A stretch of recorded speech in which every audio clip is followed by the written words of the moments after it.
minha, um novo conceito, uma marca assim, de atendimento, que é a Savana. Inclusive, vai estar no finalzinho o Instagram, se vocês quiserem ir seguindo. A gente tem uma equipe completa, né? Então a gente consegue fazer todos os exames complementares de imagem, inclusive a domicílio, coletas. Temos clínicas parceiras para fazer cirurgia ou também atendimento, né? Ou procedimentos que requerem atendimento no ambiente mais completo. Eu, primeiramente, vou também pedir desculpas pelas fotos, porque foi meio de em cima da hora, assim, o convite. Eu não tive muito tempo. Eu sou uma pessoa extremamente desorganizada com fotos. Eu gostaria de ter colocado mais coisas de casos meus, mas infelizmente acabou não dando tempo de procurar mesmo. Então tem bastante coisa. Tem algumas coisas minhas, tem muita coisa de livro de internet também. E uma coisa também que eu já falo para vocês não fazerem, que eu fiz errado, é que eu não coloquei fonte, porque realmente, gente, não deu tempo. Eu terminei um pouco hoje à tarde os slides, eu saí correndo para dar alta para um paciente meu, senão não ia dar tempo. Então não façam isso. Bom, eu sei que é um grupo de cirurgia, né? Então imagino que todo mundo tenha bastante interesse em cirurgia, e cirurgião é aquela coisa, né? Eu também sou da Ciru. Só quer saber de cortar, de operar, de suturar. E sinto decepcioná-los se vocês achavam que eu ia ficar aqui uma hora falando de cirurgia. Não vai acontecer. Justamente porque vocês percebem que eu trago um assunto bem rotineiro, assim, bem banal, né? Deveria... Todo mundo fala não é banal até acontecer alguma complicação, né? Mas seria o básico, assim. Castração é o que a gente consegue praticar na graduação, né? Como aluno.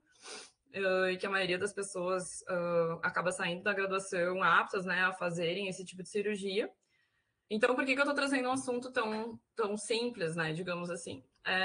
Porque, na verdade, a gente trabalha com diversas espécies e essas espécies possuem inúmeras particularidades.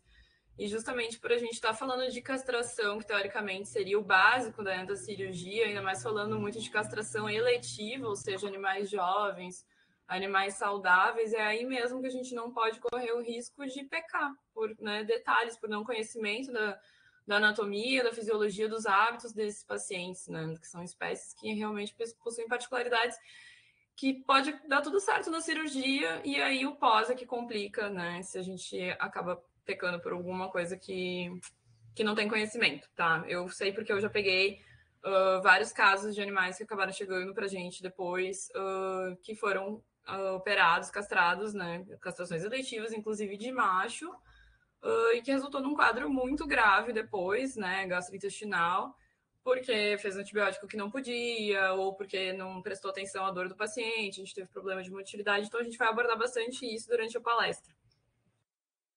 É estranho falar e não tá vendo nada, que eu não sei minha apresentação, mas vamos lá. Se alguém quiser muito fazer uma pergunta durante a palestra, né, para não perder o fio da meada, assim, pode interromper também, fiquem à vontade. Bom, vamos lá. Então, por que aprender sobre esses animais? Eu não sei quantas pessoas aí têm interesse em trabalhar com pets não convencionais, né? Mas a gente tem que levar em consideração que é uma casuística bastante crescente, que as pessoas estão tendo cada vez mais, né? Pets dessas espécies, coelho tá super na moda, não sei porquê, não me perguntem. Mas roedores, por exemplo, hoje muito por causa da questão do espaço, né? Que não requer um espaço grande, a manutenção é fácil. Muitas localidades elas não vão contar com médicos veterinários que são especializados nesses animais e as pessoas mesmo assim vão querer castrar ou vão precisar de uma cirurgia que não é eletiva. E muitas vezes a locomoção até um centro que conte, né, com profissionais especializados não é uma opção. Então, a gente tem que estar preparado também, né, para realizar esse tipo de cirurgia e atender esse tipo de paciente. Eu não estou dizendo que vocês devam fazer, mas se aparecer acontecer alguma situação em que vocês se deparem, né, com isso, vocês pelo menos lembrem da palestra e lembrem, nossa, peraí, eu vou dar uma retomada. Eu lembro que a Dani falou que tem umas particularidades que eu tenho que cuidar no pós ou no pré, enfim, né, só para vocês terem esse conhecimento. Dani, desculpa te interromper, mas não está compartilhando a apresentação. Mas eu não mexi desde que a gente testou. Sumiu aqui. Vê se... Vou de novo. Tinha ficado só na capa? Não apareceu não tá aparecendo nem a capa. Eu fui confirmar se era só comigo antes de falar. Mas enfim. Agora tá indo.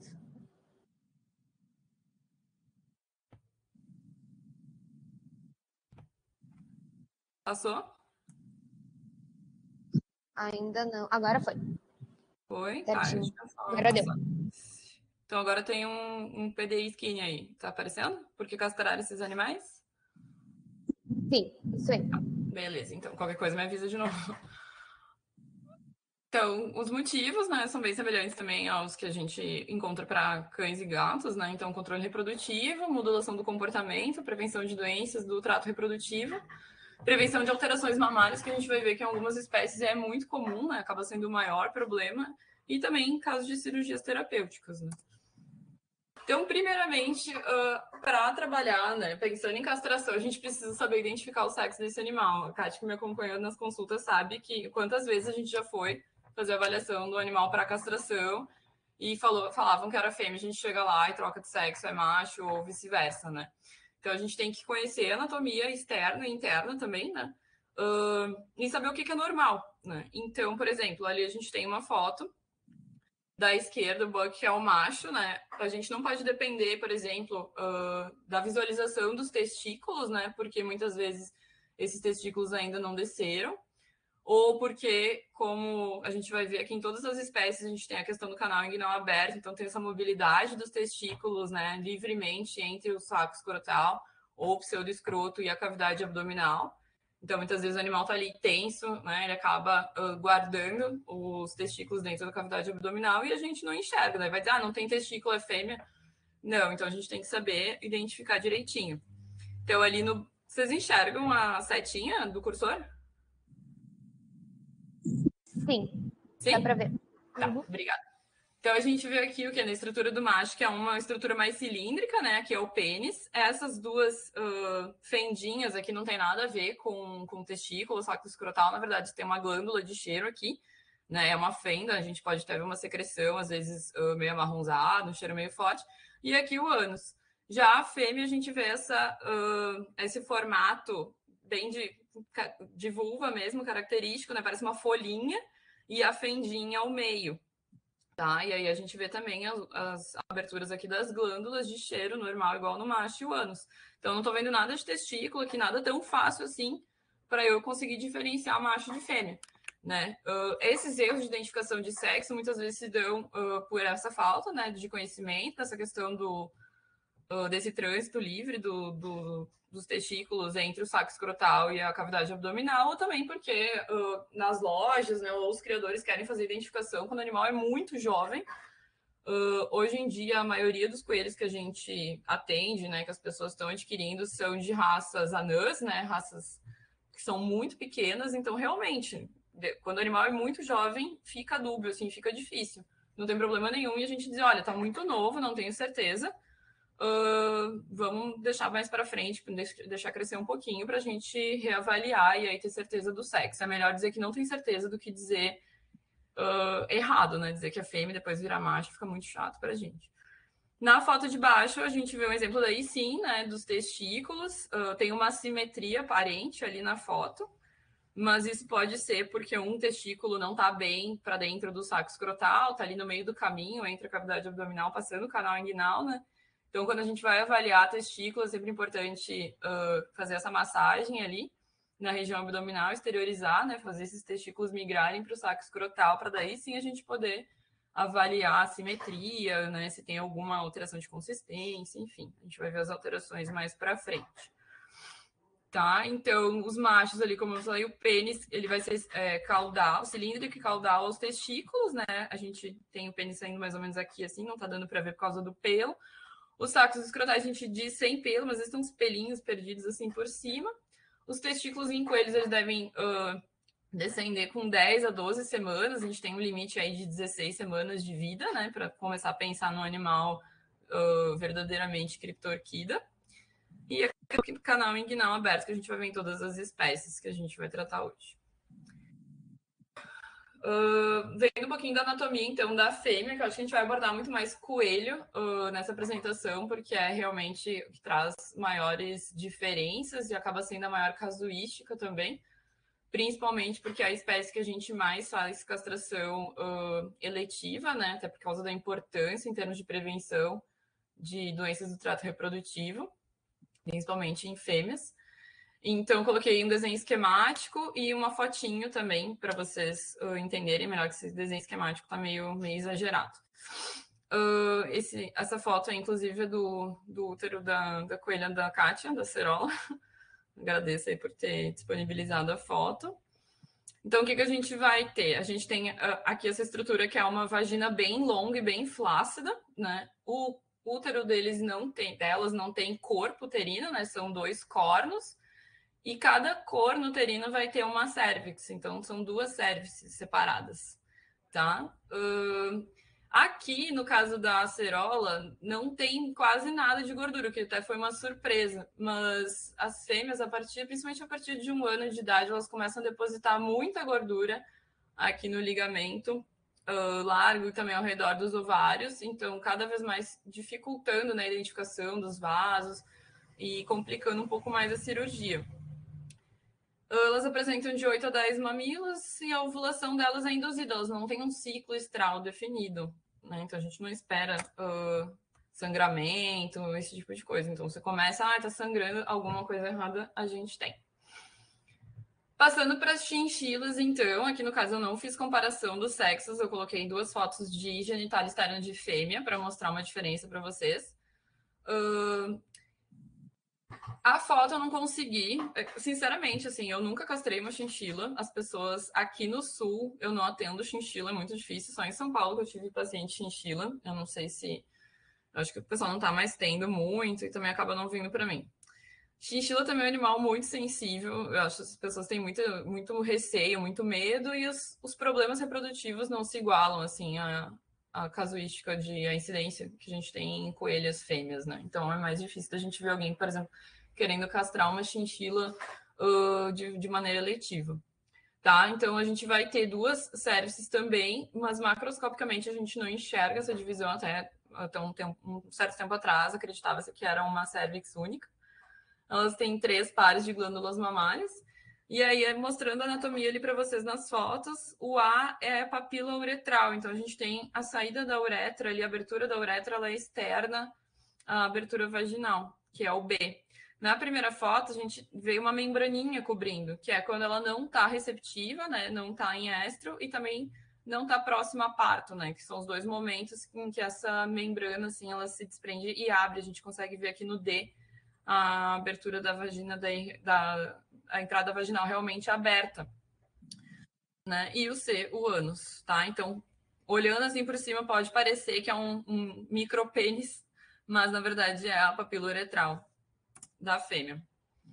Já o macho, então, a gente vai ter o quê? A gente não tem um escroto verdadeiro, assim, que nem o separadinho, saco escrotal, que nem o coelho, né? A gente vai ver agora parecido com um porquinho da Índia.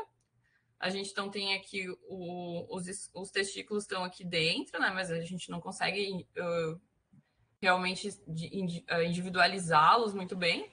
O pênis aqui ao meio, o ânus, e aqui a gente tem o pênis exposto. O pênis deles é em formato de S e eles têm o osso peniano bem curtinho, de mais ou menos 1 centímetro. Eu não encontrei foto para mostrar da pontinha ali da glande do pênis, para mostrar esse intromittent sac, que, desculpa, gente, eu não achei tradução.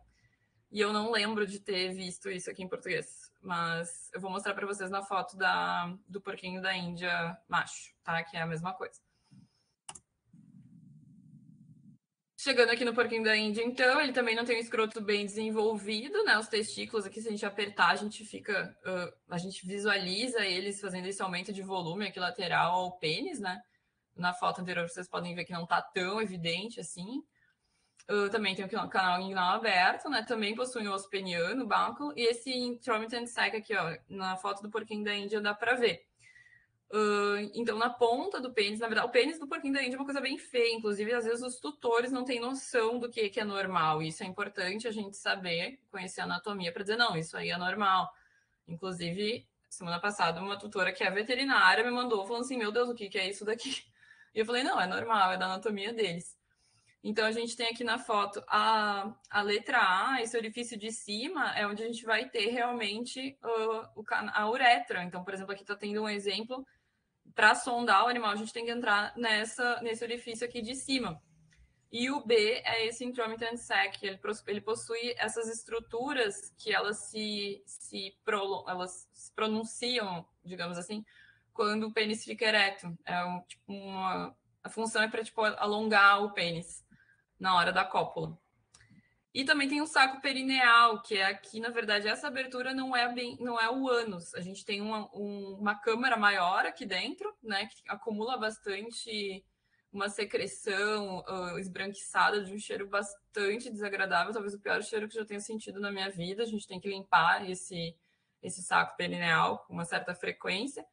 Então, isso daqui não é o ânus, tá, gente? Na hora de, por exemplo, colocar um termômetro, é importante a gente conseguir identificar que está de fato entrando no ânus do animal e não deixando ele solto lá dentro desse saco perineal, porque a gente vai ter uma subtemperatura, né? A nossa aferição não vai estar correta.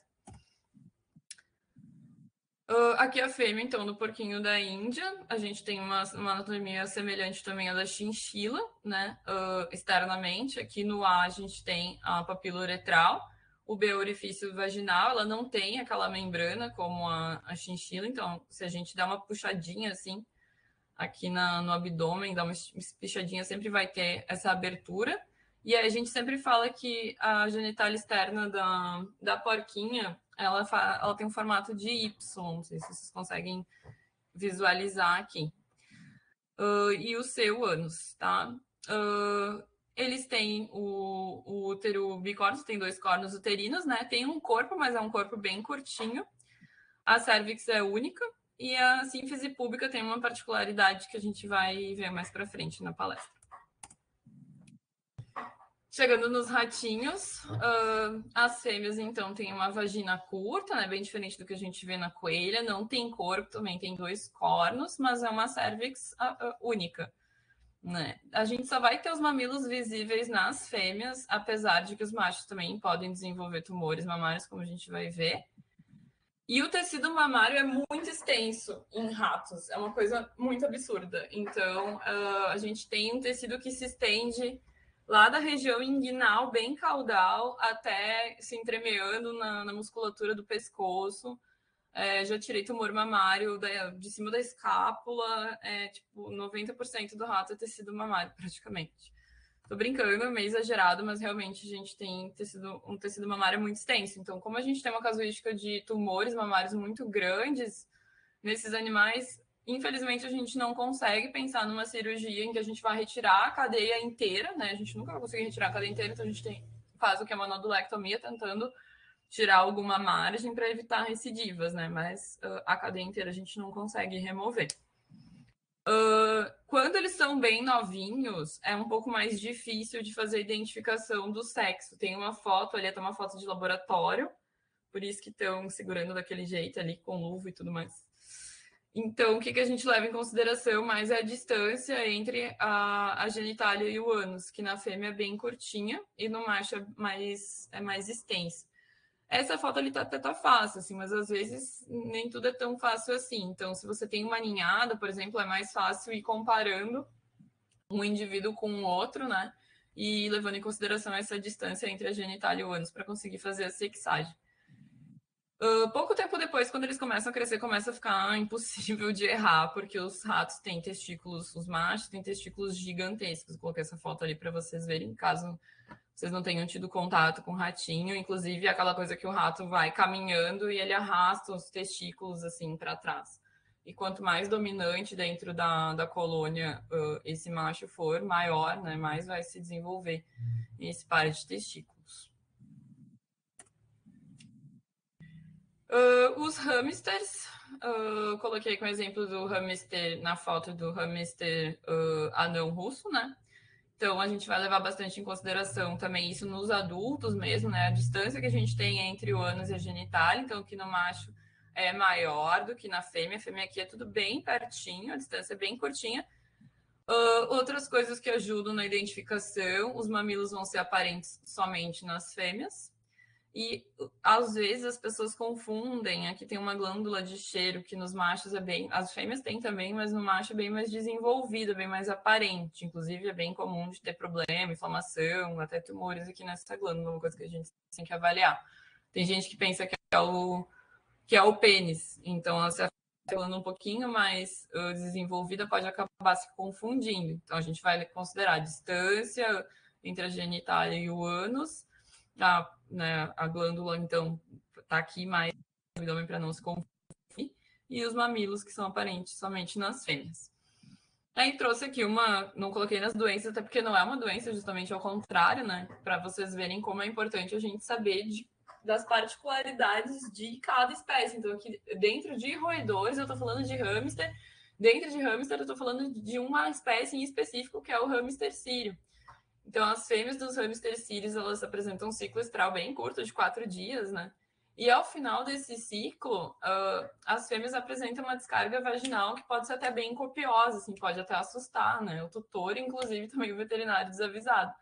Tem uma aparência branca cremosa e o tutor vai chegar dizendo que a fêmea tá colocando o pus para fora da vulva, e aí, se você não souber, você já vai dizer, nossa, tá com uma piômetra, né? Vamos tratar, vamos operar. Quem já quiser operar já sai querendo operar o hamster, que, vamos dizer, não é uma coisa simples assim. Então, a gente tem que saber dessas particularidades justamente para não sair metendo os pés pelas mãos e operando o que é fisiológica, né? Outra coisa que é importante saber com que idade que a gente vai castrar esses animais, né? Coloquei uma tabelinha ali para ter de base, né? De acordo com as principais espécies e com o sexo. É importante a gente respeitar o desenvolvimento pleno do organismo desse animal, então, assim, não castrar na idade abaixo dessa idade mínima ali que a gente tem na tabelinha, né? Às vezes fica na dúvida, será que já está, por exemplo, a fêmea de coelho apresenta sinais muito característicos de que chegou na aborrecência, assim. É bem comum, mas não é sempre também, né? Mas é bem comum elas ficarem bem agressivas, bem estressadas, aqueles sinais de ficar batendo, que eles batem o pé no chão, assim, e dá um barulhão, você nem sabe de onde é que tira tanta força.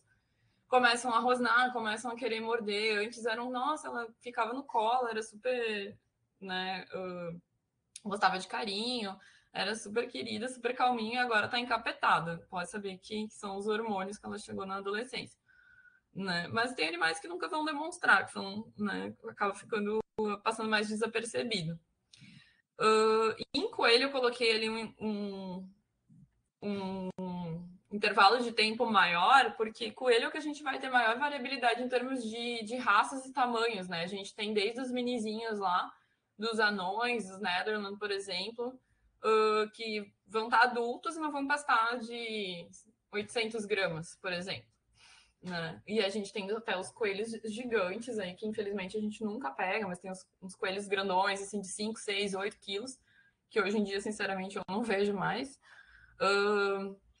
E essa diferença das raças vai ser basicamente que nem em cães, por exemplo, que as raças menores eles se desenvolvem mais rápido, né? E as raças maiores de gigantes acabam tendo um desenvolvimento mais lento, então demora mais.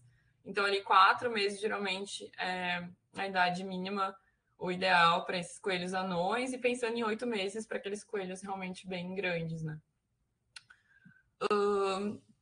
Uma coisa que a gente tem que considerar, a gente está falando bastante em, né, identificar o sexo, como é que é a anatomia desses animais, e a gente vai falar muito em castração eletiva, mas a gente tem que considerar também que tipo, tem a idade mínima, né, para a gente realizar essas cirurgias, mas a gente tem que ter um limite também, né? Se chegar alguém com um animal velho dizendo, eu quero castrar. Por quê? Porque eu quero castrar, porque agora eu descobri que é bom. Calma aí, né? A gente, por mais que a gente sempre queira, nossa, cirurgia, que legal. A gente tem que ponderar, né? Tem certas coisas que valem a pena. O animal já teve muitos anos de estímulo hormonal, né? Não vou colocar tabela dentro da receita de bolo, né? Mas chega uma coelha de 5, 6 anos, o cara quer castrar eletivo, vale a pena? Né? Essas coisas a gente tem que começar a ponderar. O ideal coelhos, então, seria da gente castrar ali até os 8, 12 meses, né? Pensando em fêmeas, porque a partir de 1 ano de idade, quando realmente começa a aumentar esse depósito de gordura que eu comentei com vocês, que acaba dificultando, né, a cirurgia, e também o ligamento não fica mais tão frouxo do ovário, então é um pouco mais difícil para fazer a exteriorização, você fica com um campo de trabalho um pouco mais atadinho. Então, aqui eu joguei, no geral, assim, inúmeras doenças e ações que a gente pode ter que são relacionadas ao trato reprodutivo, né, em fêmeas. Para variar, a fêmea sempre tem muito mais problema, né? A gente vai abordar por espécie agora as principais alterações, né? Para saber o que a gente pode esperar, do que a gente deve suspeitar e também saber conversar com o tutor e explicar o porquê que a gente deve ou não castrar esses animais de forma eletiva, né? Ter essas justificativas. Machos, a gente tem, né, um número menor de alterações. Vamos começar, então, agora abordando os principais problemas de cada espécie, né? O carro-chefe sempre são as coelhas, né? Na minha casuística, pelo menos. Então, nosso maior problema, assim, que a gente consegue explicar direitinho para os tutores entenderem a importância de uma castração eletiva é o adenocarcinoma uterino, né, que é a neoplasia mais comum. Tem alguns estudos que levantam esse dado de uma incidência de até 50% a 80% em algumas raças, né, com fêmeas acima de 4 anos. Então, a idade é um fator bastante importante, né? A gente começa a pensar, a gente castra cedo para evitar problemas a partir lá dos 4, 5 anos de idade. Tá? Mas também tem relato de fêmea de coelho com adenocarcinoma uterino com apenas 2 anos de idade. Então, né, meio que tudo pode acontecer. Geralmente, o primeiro sinal clínico perceptível é hematura ou uma descarga sero-sanguinolenta, né? É importante aqui a gente também conhecer mais, né, cada vez mais sobre a espécie e saber explicar para o tutor que muitas vezes sai uma urina avermelhada. Hoje, inclusive, eu recebi de novo uma foto da tutora apavorada. Assim, ai, meu Deus, eu acho que ela tá virando mocinha. E mandou foto da urina avermelhada. Falei, não, coelho urina uma paleta de cores, assim. E a gente tem que saber que essa coloração é muito influenciada pela alimentação, né? Pela presença de beta-carotenos, principalmente outros corantes naturais. Então, dependendo do que o coelho comer, vai sair na urina. É aquela coisa que nem a gente, comeu beterraba e, meu Deus, tomou um susto. Eles fazem isso direto. Então a gente tem que saber diferenciar, né? Se for só uma urina avermelhada, não vai ser sangue. Geralmente a gente vai ter traços, coágulos, enfim. Tá? Mas se tiver sangue, não é normal, como eu já falei antes. Pode acontecer da fêmea estar ali com adenocarcinoma se desenvolvendo e tá tudo aparentemente bem, né? Ela camuflar muito bem esses sinais, não apresentar nada. E aí também por isso, além da importância da castração, os check-ups, né? Bom, descrito em fêmeas com apenas 2 anos, eu já falei. Outras alterações comuns em coelhas são piômetras, endometrites, abscessos uterinos, né? Podem não apresentar sinais evidentes, a gente pode ter ela fechada ou aberta, né? Em caso de piômetro, por exemplo.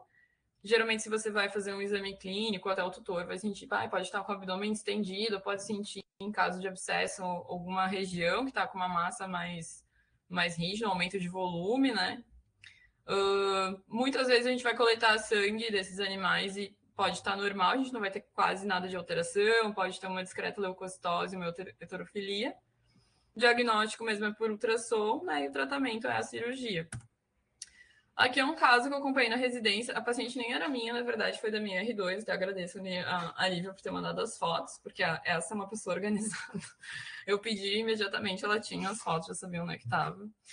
Eu devia ter aprendido com ela. Então, esse caso foi de uma coelhinha que ela atendeu no Hospital da URGS durante a residência, que tinha o abdômen extremamente distendido, mas a gente não conseguia definir nada pela palpação, assim, só estava muito grande, ela tinha desconforto respiratório, estava com dificuldade também para defecar, e não estava querendo comer direito. A gente fez um raio-x, daí tem a imagem ali, né, do abdômen completamente radiopaco, né, bastante líquido, as imagens de ultrassom também mostrando as alças ali, o corno uterino, né, e já tinha um pouquinho de líquido livre também. A gente estabilizou, levou para cirurgia e o resultado era aquele útero horroroso, gigante, se não me engano, pesou acho que quase 800 gramas. Estava ocupando, então, quase toda a cavidade abdominal, né? A gente tem um trato gastrointestinal muito extenso em coelhos, né? A gente sempre fala que 80% do coelho é intestino.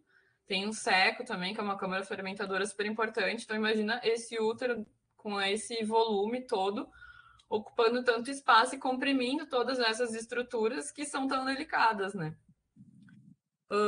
E ali, por isso também, né? Toda aquela dor, desconforto respiratório, bem justificado. E ali na foto, a seringa, vocês podem ver que aquilo ali é o líquido. Era um caso de hidrômetra. Era puro líquido acumulando. A gente não tinha alteração em exame de sangue, mas era um desconforto absurdo justamente por uma questão mecânica, né? Pelo espaço que estava ocupando dentro do abdômen dela. Essas aqui são de livre, então só para mostrar algumas alterações, né? Então, aqui na A, adenocarcinoma uterino. Na B, a gente tem hiperplasia e alguns pólipozinhos aqui no corno uterino da coelha. C é um caso de hidrômetra de livro aqui, que o nosso estava quase tão bonito quanto. E aqui no D tem esse abscesso aqui, no finalzinho do corno, perto do ovário. Pseudociese é uma alteração bem comum também em coelhas, né, que não são castradas. Então, a gente tem uma duração de 16 a 17 dias. No final desse período, geralmente elas fazem arrancamento de pelo, principalmente dessa região aqui da papada, do pescoço, né, para confecção de ninho. É um quadro que, né, geralmente ele vai se recidivando, elas ficam repetindo, pode levar a hidrômetra e também a piômetra. O tratamento é a castração, né, assim que o tecido mamário já tem evoluído. Então, a gente tem desenvolvimento dessas glândulas, né, durante a pseudociese, e aí a gente aguarda, então, esse tecido mamário evoluir e realiza a castração. Então, alterações das glândulas mamárias, como qualquer outro animal, pode ter tanto inflamações, infecções, distúrbios hormonais e neoplasias. E vários estudos demonstram que grande parte desses animais que têm essas alterações das glândulas mamárias também vão estar apresentando anormalidades ou uterinas, ovarianas ou ambas. Coelho também pode apresentar mastite, né? A gente tem mastite séptica, que é bem rara em coelhas castradas, né? O que predispõe a coelha estar lactante ou com pseudociese, né? Tem que ter o desenvolvimento dessa glândula, né? Quando a gente tem mastite séptica, a gente vai ter todo um quadro, né? De prostração, febre, anorexia, polidipsia, septicemia. A glândula está demasiado quente, firme, avermelhada. Pode ocorrer morte da fêmea e ou dos filhotes que ela estiver amamentando. E a gente pode ter também mastite cística, né? Essa mastite cística é bem importante porque ela pode evoluir para adenocarcinomas mamários. E essa daqui não vai apresentar, né, um quadro sistêmico, simplesmente vai ter aquele aumento de volume ali na região da glândula, né? Se fizer a citologia, né, e ver que não se trata de outra coisa a não ser uma mastite cística, o tratamento indicado seria a castração, né? E aí, com a castração, a gente tem aí um período de 3 a 4 semanas a resolução dessa alteração mamária. O corpo vai reabsorvendo, né? E a gente tem essa resolução. Porém, é aquela coisa, né? Não sei, se fosse paciente meu, eu tentaria convencer o tutor a operar e remover, né, essa glândula, porque a gente não tem como saber em que momento, como tem uma casuística bastante grande de mastite cística que evolui para adenocarcinoma, e os adenocarcinomas fazem bastante metástase pulmonar de forma bem rápida. Eu não sei em que momento que essa alteração está ocorrendo. Então, posso fazer uma cito e acabar não aparecendo alguma coisa de célula cancerígena que já esteja se desenvolvendo. Então, aquela coisa, eu acho que eu não arriscaria, né? Preferiria remover cirurgicamente também, além da castração. Esse aqui é um caso que eu atendi, perdão até a foto, é bem atendimento a domicílio, né? Foi lá no interior, em Lajeado, é alfafa, uma coelha adulta que não era castrada, e a gente não sabia a idade, porque ela tinha sido resgatada já adulta. E me chamaram porque tinham percebido, fazendo carinho, que ela tinha esse aumento de volume aqui na cadeia mamária. Em termos de exames complementares, foi um pouco limitado, assim, né? Eu consegui fazer exame de sangue. A gente vê aqui uma leucocitose, né? Eu coloquei a referência aqui para vocês. Não é nada absurdo. E os segmentados aqui a gente tem, nesses animais que são herbívoros, a gente sempre tem uma relação. Eles são linfocitários, né? Então a gente vai ter que ter uma relação de linfócitos igual aos heterófilos, né? Que aqui como segmentados, pelo menos igual ou do nível de linfócitos está mais alto, está elevado, né? Ou 1 para 1 ou mais os linfócitos mais altos. Quando a gente tem essa inversão que a gente está vendo aqui, de linfócitos 10%, segmentado 76%, é porque tem algum processo acontecendo, infeccioso, inflamatório, alguma coisa de errado não está certo, tá? Ó, Rodolfinho. Aí aqui, então, a gente operou, né? A gente removeu o tumor. O tumor, né, o aumento de volume, até então a gente não tinha noção, certeza do que era, porque não foi feito histologia, não foi feito raio-x de tórax e não foi feito ultrassom, pelas limitações de localização e do tutor. Então a gente acabou castrando, ainda bem, né? Porque olha esse útero, o estado que já estava, né? A gente vê várias áreas bem escurecidas aqui, tinha um início de uma torção e esse conteúdo que vocês viram ali sair no vídeo. Aí a gente conseguiu mandar o conteúdo para a cultura. Nos meios que tinham disponíveis não houve crescimento bacteriano, né? Então pode ser que não era infeccioso, apenas inflamatório ou muco mesmo. E no histopatológico do nódulo da mama, a gente teve um resultado aqui de adenocarcinoma bem diferenciado. Mesmo assim, a tutora não quis realizar a radiografia de tórax para a gente fazer o acompanhamento. Isso foi em 13 de março de 2021. Eu sei que ela está viva e bem. A tutora doou ela para um sítio que resgata animais, porque ela foi fazer um mochilão e ela está lá vivendo feliz da vida, solta, bem vida de coelho mesmo. Mas eu cheguei a revisar ela depois por outro problema, que ela machucou a pata, ela estava super bem, ela ficou tudo normal. Então aí a gente já tem uma sobrevida de 1 ano e meio, quase, né? Quase 1 ano e meio, um pouco menos. Ainda falando de coelhos, mas agora passando para os machinhos, então, como eu tinha falado, né, os testículos eles descendem, né, a gente consegue palpar eles no saco escrotal até 10, 12 semanas, mas tem um limite máximo de 16, né? Passando dessas 16 semanas, se eles não derem o ar da graça, a gente começa daí a considerar esse animal como criptorquida, né? Pode ser uni ou bilateral. Quando a gente tem um criptorquidismo verdadeiro, o saco escrotal daquele afetado ele não se desenvolve, porque aquele testículo ele não vai nunca descer, né? Então, muitas vezes, se você vê o saquinho escrotal vazio, mas você percebe que é um saquinho que está vazio, é porque esse testículo ele não está ali no momento, né? Ele está dentro da cavidade, mas não é. Mas ele, se você massagear, você provavelmente vai conseguir expor. Né? Em animais criptorquidas, se for bilateral, né, a gente tem a fertilidade comprometida, né, um animal que não vai conseguir reproduzir, mas não quer dizer que ele não vá ter libido, não vá ter interesse em fêmeas, né? A gente tem algumas neoplasias testiculares, mas não são muito comuns. Eu peguei um na residência, eu só não lembro, eu acho que era um seminoma, não tenho certeza. Fui fazer exame clínico, percebi que tinha uma simetria ali nos testículos, uma consistência mais rígida. A gente fez a castração e mandou para biópsia, e aí confirmou que era um tumor. Nesse caso, como não é, né, a diferenciação entre uma inflamação ou um tumor, a gente vai palpar um testículo que está aumentado devido a uma formação neoplásica, e o animal não vai reclamar de dor, né, não tem aumento de temperatura. Aqui eu coloquei algumas fotos de livro para vocês verem a diferença. Então, na primeira, ali na... Caiu a tua apresentação de novo, tá? Não tá compartilhando mais. Espera aí. Que estranho, cai do nada. É assim mesmo.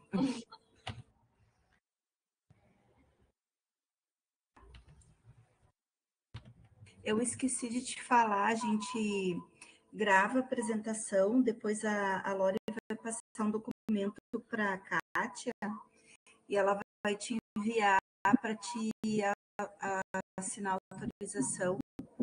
Nós temos o canal no YouTube do Ciro Vete, daí estou autorizar, a gente coloca lá a gravação depois, tá bem? Ah, tá bem, sem problemas. Obrigada. Voltou aqui já. Voltou? Voltou. Ótimo. Então, aqui um show de testículos de coelhos para vocês. Primeiro, como eu estava falando, anatomia normal. Então, a gente vê aqui o pênis caudal, os testículos, né? Os dois testículos simétricos aqui dentro do saco escrotal. No B, a gente tem um caso de criptorquidismo unilateral. Então, a gente vê que realmente não tem aqui o saco escrotal não está formado, né? C e D são neoplasias testiculares aqui no asterisco e a gente vê que o testículo contralateral ele fica de tamanho reduzido, né, com o tempo. Enquanto que esse tumor vai se desenvolvendo, o testículo contralateral ele vai reduzindo de tamanho. Trocando de espécie, então, agora chegando nas porquinhas da Índia, falando das fêmeas, o principal problema que a gente tem são cistos ovarianos, né, que são mais comuns em animais mais velhos. Mas daí vocês vão dizer, que é um animal mais velho, sei lá, quanto que vive um porquinho da Índia, né? Então a gente tem uma longevidade aí de 5 a 7, 8 anos, né, para um porquinho da Índia. Dentro dos cistos, a gente vai ter 2 tipos, é importante a gente saber, porque os tratamentos diferem, né? Então, o seroso, ele pode medir de meio até 7 centímetros de diâmetro, isso para um animal pequeno, que geralmente vai ter menos de 1 quilo, né? Dependendo, a gente tem uma variação também das raças, mas não tanto. Tem porquinho de 1,5 kg até. Mas mesmo assim, acaba sendo aí um animal pequeno para ter um cisto tão grande, né? A gente geralmente não tem sinal clínico, a não ser quando ele começa a tomar dimensões tão grandes e vai começar a comprimir outros órgãos, né? E aí pode causar problemas de motilidade intestinal, desconforto para respirar. E o folicular, produtor de hormônio, esses cistos, eles são derivados de folículos pré-ovulatórios que falharam em ovular, né? E aí a gente vai ter clínica, né? Então a gente até tem uma foto no próximo slide. A gente vai ter alopecia bilateral, não pruriginosa, né, no flanco, e hiperkeratose mamária. É importante saber diferenciar, por quê? Porque os tratamentos diferem, né? Então, tipo, quando a gente tem um cisto seroso ou múltiplos cistos serosos, né, é bem comum ter mais de um. Quando eles são pequenos, o que a gente geralmente sugere é o acompanhamento ultrassonográfico, porque às vezes eles surgem e dão uma estacionada no crescimento, né? Outra opção seria drenar, guiado por ultrassom, mas geralmente a gente tem uma recidiva muito rápida, assim, às vezes em dias eles já retomam o tamanho que tinham quando foi feita a drenagem. O melhor seria então fazer a cirurgia para remover, né? Mas então, se estiver fazendo um acompanhamento do crescimento desses cistos, vai deixar de chegar a um tamanho muito grande, porque ele vai complicar, né, a cirurgia. Então, mesmo quando for remover, vai dar uma drenadinha para reduzir esse tamanho, né, para não atrapalhar. E os foliculares a gente trata com hormônio. Só que aí a gente pode ter os 2 cistos ocorrendo simultaneamente no mesmo animal. Então, o melhor acaba sendo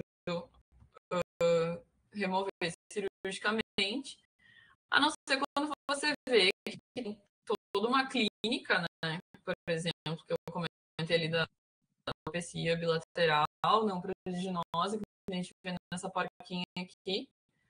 Essa daqui foi tratada com hormônio, né? É um agonista do hormônio de liberação de clorofina. Vai ocorrer a lutanização desse cisto e aí a resolução, né? Sinais clínicos da alopecia e da hiperkeratose. Aqui tem umas imagens, então, de cistos removidos, cistos ovarianos, e aqui como a gente enxerga no ultrassom, no caso aqui a gente tem 4 cistos, né, bem grandes, no mesmo ovário. As neoplasias daí já nas porquinhas não são tão comuns, né, mas dentre elas o leiomioma uterino é o uterino mais comum, que acontece na Índia, tá, gente? E tumores ovarianos não comuns, a gente tem realmente assistência alta de cistos. Um problema muito grande que a gente tem com fêmeas de porquinho da Índia é a distocia. Não é tão comum porque geralmente as pessoas não têm casais, né? Então não tem reprodução em casa, mas quando tem, Eu vou explicar para vocês aquela questão da síntese pública que eu tinha comentado mais cedo. Dentre os roedores, eles são a espécie mais predisposta, né? Então, a apresentar distocia. As causas, então, variam, então, uma somatória delas, né? Então, o tamanho dos fetos, eu não sei se alguém já viu, eu podia ter posto uma radiografia de prenhez a termo de porquinho da Índia, é um troço absurdo, gente. Você pensa, tipo assim, meu Deus, tem um outro porquinho da Índia, tipo, quase adulto já dentro do porquinho. Eles podem ter múltiplos filhotes, né? Então, é um negócio realmente muito absurdo, assim. Eles já nascem prontos, é um miniminho, assim. Eles nascem com pelo, olho aberto, praticamente, assim, saindo do canal pélvico, comendo já, assim. Eles são muito, muito, muito precoces mesmo. A gente tem um canal pélvico estreito, aí já não bateu, né? Tamanho de feto grande com canal pélvico estreito já tá propenso a ter problema. A gente tem bastante deficiência nutricional, as pessoas hoje em dia ainda pecam muito, né? Não faz consulta de orientação, acaba errando bastante na dieta desses animais. E uma inadequada separação da sínfise pública durante o parto, porque eu vou mostrar uma foto para vocês no próximo slide. Então, a maioria desses casos de distocia eles vão acontecer com fêmeas primíparas, né, que vão ter esse primeiro parto lá aos 8, 12 meses de idade. Porque a gente tem a calcificação desse ligamento da sínfise pública, que vai ocorrer ali entre 6, 8 meses. Alguns animais vai demorar um pouquinho mais. Então, aqui eu trouxe dois exemplos. A foto é estranha, porque é um artigo bem antigo, lá de 1900 e, sei lá, Guaraná com molho. Então, aqui na primeira foto, vocês veem a sínfise bem fechadinha, né? Aqui é de uma fêmea que morreu virgem, ou pelo menos, né, que não pariu, aos 6 meses de idade. Não sei a causa, foi outra coisa. E a gente vê que a sínfise aqui tá bem fechadinha. E aqui é um esqueleto de uma fêmea multípara, que veio a óbito com 2 anos e meio. Tá, assim, desse tamanho aqui, gente, porque tem o ligamento, né, mas ele é de tecido fibroso. Com a preparação do esqueleto, ele acabou se desintegrando. Mas a gente consegue, então, uma fêmea que tem esse ligamento que não tá calcificado, no momento do parto, ela consegue ter essa abertura aqui da sínfise e aumenta o canal para passar o feto, tá? Então, por isso que se ela não teve filhote até os 6, 8 meses, a chance de ter uma distocia e ter que entrar em cesariana de emergência é muito grande. Macho de porquinho, sinceramente, dificilmente dá problema, né? A gente tem algumas infecções bacterianas ali da área escrotal e do prepúcio, né? Que acabam não sendo tão raras, principalmente quando a gente tem porquinhos que são mantidos juntos e que não se dão muito bem, então rola mordida ali no local, né? Acaba contaminando. A gente não faz higiene direito, o animal em si não faz a higiene, né, adequada, acaba acumulando esmegma no prepúcio, ou animais que são mantidos em condições de higiene bem precárias, assim, ou alguma coisa pontiaguda, gaiola com arame que acaba machucando, enfim, faz o trauma e leva a uma infecção, né, contaminação bacteriana. E as neoplasias testiculares são raras na espécie. Mas aí o que a gente tem também, que é bem comum, né, relativamente, são as desordens das glândulas mamárias nesses animais, né, nessa espécie. Pode ter quadro de mastite, mas não são muito comuns, estão geralmente relacionados a fêmeas que são traumatizadas pelos filhotes na hora da amamentação, porque eles já têm dente, né, então é bem fácil de acabar machucando. Que também são mantidas em lugares com más condições de higiene, então vai ter esse aumento de volume, vai estar bem dolorido e inchado. E as neoplasias que são relativamente comuns curiosamente, a maior prevalência é em machos nessa espécie. Inclusive, eu trouxe um caso meu da semana passada, que eu vou mostrar para vocês, que era um machinho com tumor de mama que a gente operou. Então, as neoplasias mais comuns de mama nessa espécie são os fibroadenomas, adenomas e adenocarcinomas. Geralmente é unilateral, tá? Mas pode ser bilateral também. A gente vai ter, então, um aumento de volume e uma coisa que é bem característica, fica bem escurecido, principalmente a parte do mamilo em si, e aí você comprime e sai uma descarga sanguinolenta. Apenas 1/3, em média, desses tumores, né, de porquinho mamário, de porquinho da Índia, são malignos e tem uma tendência bastante grande a fazer metástase pulmonar. Então, a gente tem que cuidar com isso. Esse é o Pete, que eu falei para vocês, que foi operado semana passada. Botei essas duas fotos aqui para vocês terem uma noção melhor. Não era um tumor grande, né? Mas a gente não quis esperar crescer. O Pete já tem 5 anos e 8 meses, né? Lembra que eu falei para vocês a longevidade aí de porquinho entre 5 e 7, máximo 8 anos de vida. Macho não castrado, né? A gente vê aqui os testículos, né? E o pênis. E para completar a história, o querido ainda era cardiopata, então a gente fez ecocardio, né? Tinha suspeita de um sopro, se confirmou insuficiência mitral de tricúspide e dilatação das câmaras, então uma doença, uma cardiomiopatia dilatada. Aí a gente entrou com tratamento, ele nunca chegou a descompensar clinicamente, né? Foi um achado no exame clínico que se confirmou com ecocardio, a gente entrou com medicação. E aí depois, uma semana depois, a gente fez a cirurgia.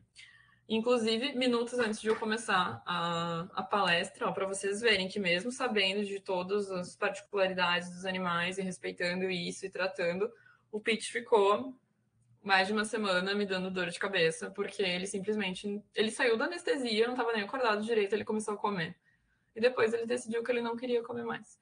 Então ele não queria comer, aí ele não defecava, mesmo com promotor de motilidade, com analgesia, com tudo. A doutora veterinária ficou dando papinha. E daí agora, antes de começar a palestra, ela respondeu uma história até falando da palestra, dizendo, tenho certeza que vai dar tudo certo, boa sorte na palestra, e para te deixar 100% feliz, hoje eu posso dizer que ele tá normal, 100% normal, comendo de tudo que ele gosta. Chegou até diarreia, aí agora já tá tudo normalizado. Então, graças a Deus, deu tudo certo, apesar da idade avançada, cardiopatia.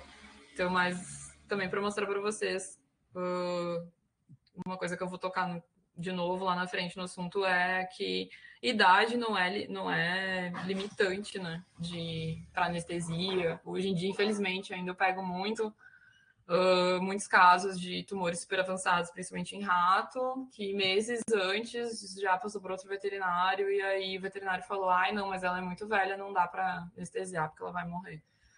Então, esse tipo de coisa a gente não pode mais aceitar hoje em dia, né? A idade não é fator limitante para anestesia.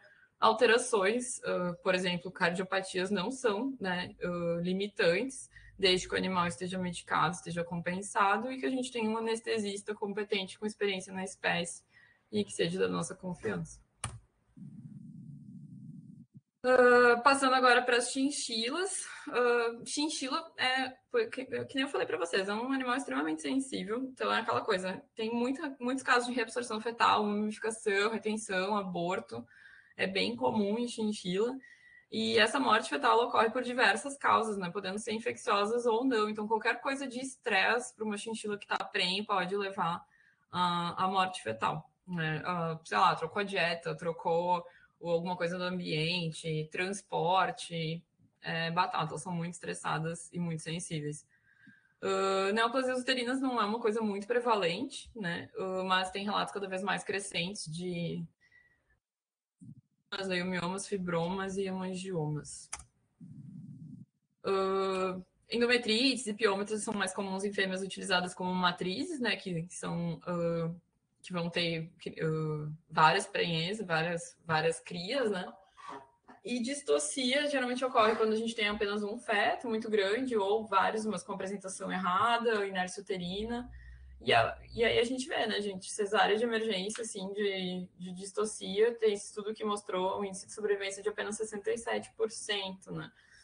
É uma bruxinha, assim, que a gente não quer atender. Aí em macho tem uma coisa bem particular, que é muito importante a gente saber quando vai atender chinchila macho, sempre avaliar bem o pênis e expor esse pênis para ver se está tudo certo, porque eles fazem com bastante frequência um anel de pelo ao redor aqui do pênis. Então tem que expor, né? Só o prepúcio, expor bem o pênis e inspecionar. Esse anel aqui acumula sujeira, pode fazer constrição, né? O animal pode até acabar perdendo o pênis, pode levar a várias complicações. Então a gente expõe o pênis, avalia, né? Se tiver pelo, enfim, tira, acúmulo de esmegma limpa.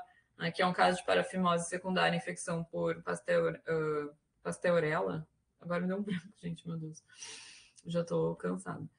E uma balão post-it secundária fimose e um abscesso prepucial gigante.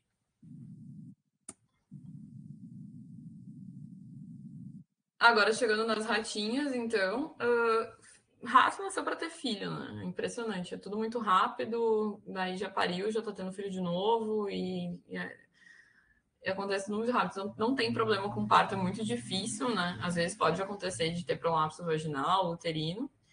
E aí, como eu comentei mais cedo com vocês, o grande problema dessa espécie são as neoplasias mamárias, né?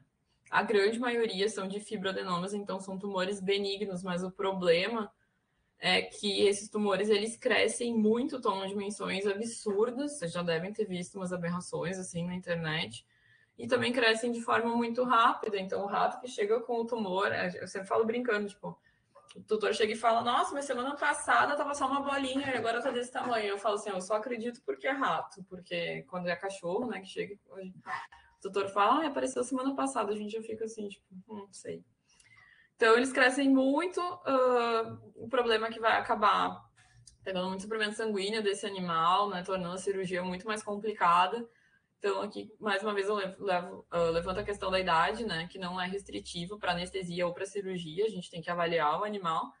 E a gente sabe que vai crescer, não adianta. O tumor e rato é uma coisa assim que eles caminham juntos em direção ao caos.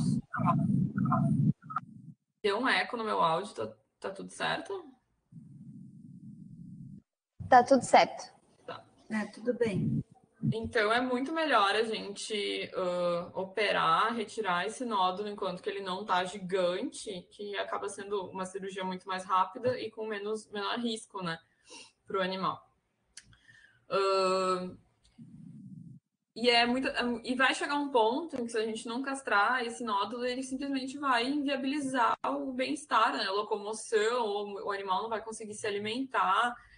Geralmente formam nódulos assim, muito na região torácica, ou inguinal, ou região axilar, e o animal não consegue mais levar, eles se alimentam levando o alimento à boca, né? O rato tem esse hábito de comer assim.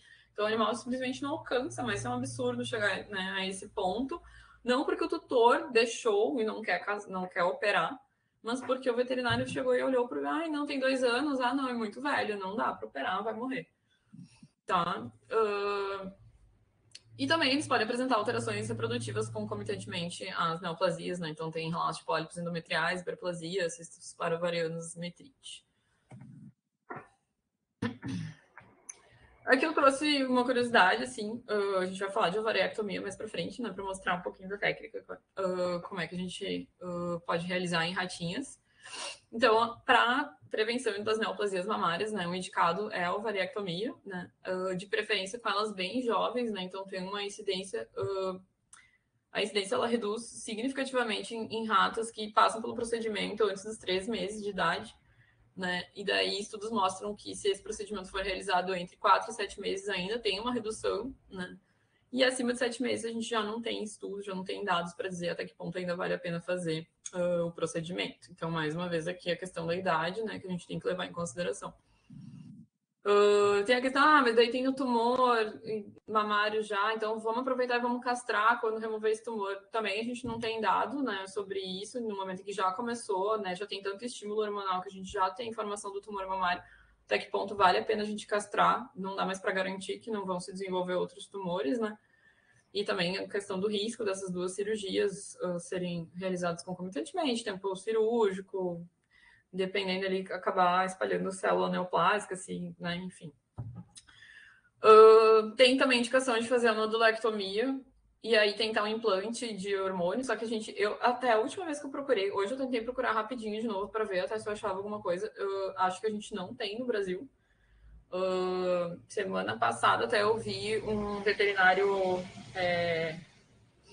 eu sempre esqueço de onde ele é, acho que é Suíça, postando sobre implante nas ratas, né, de deslorelina para evitar, né, o desenvolvimento desses tumores.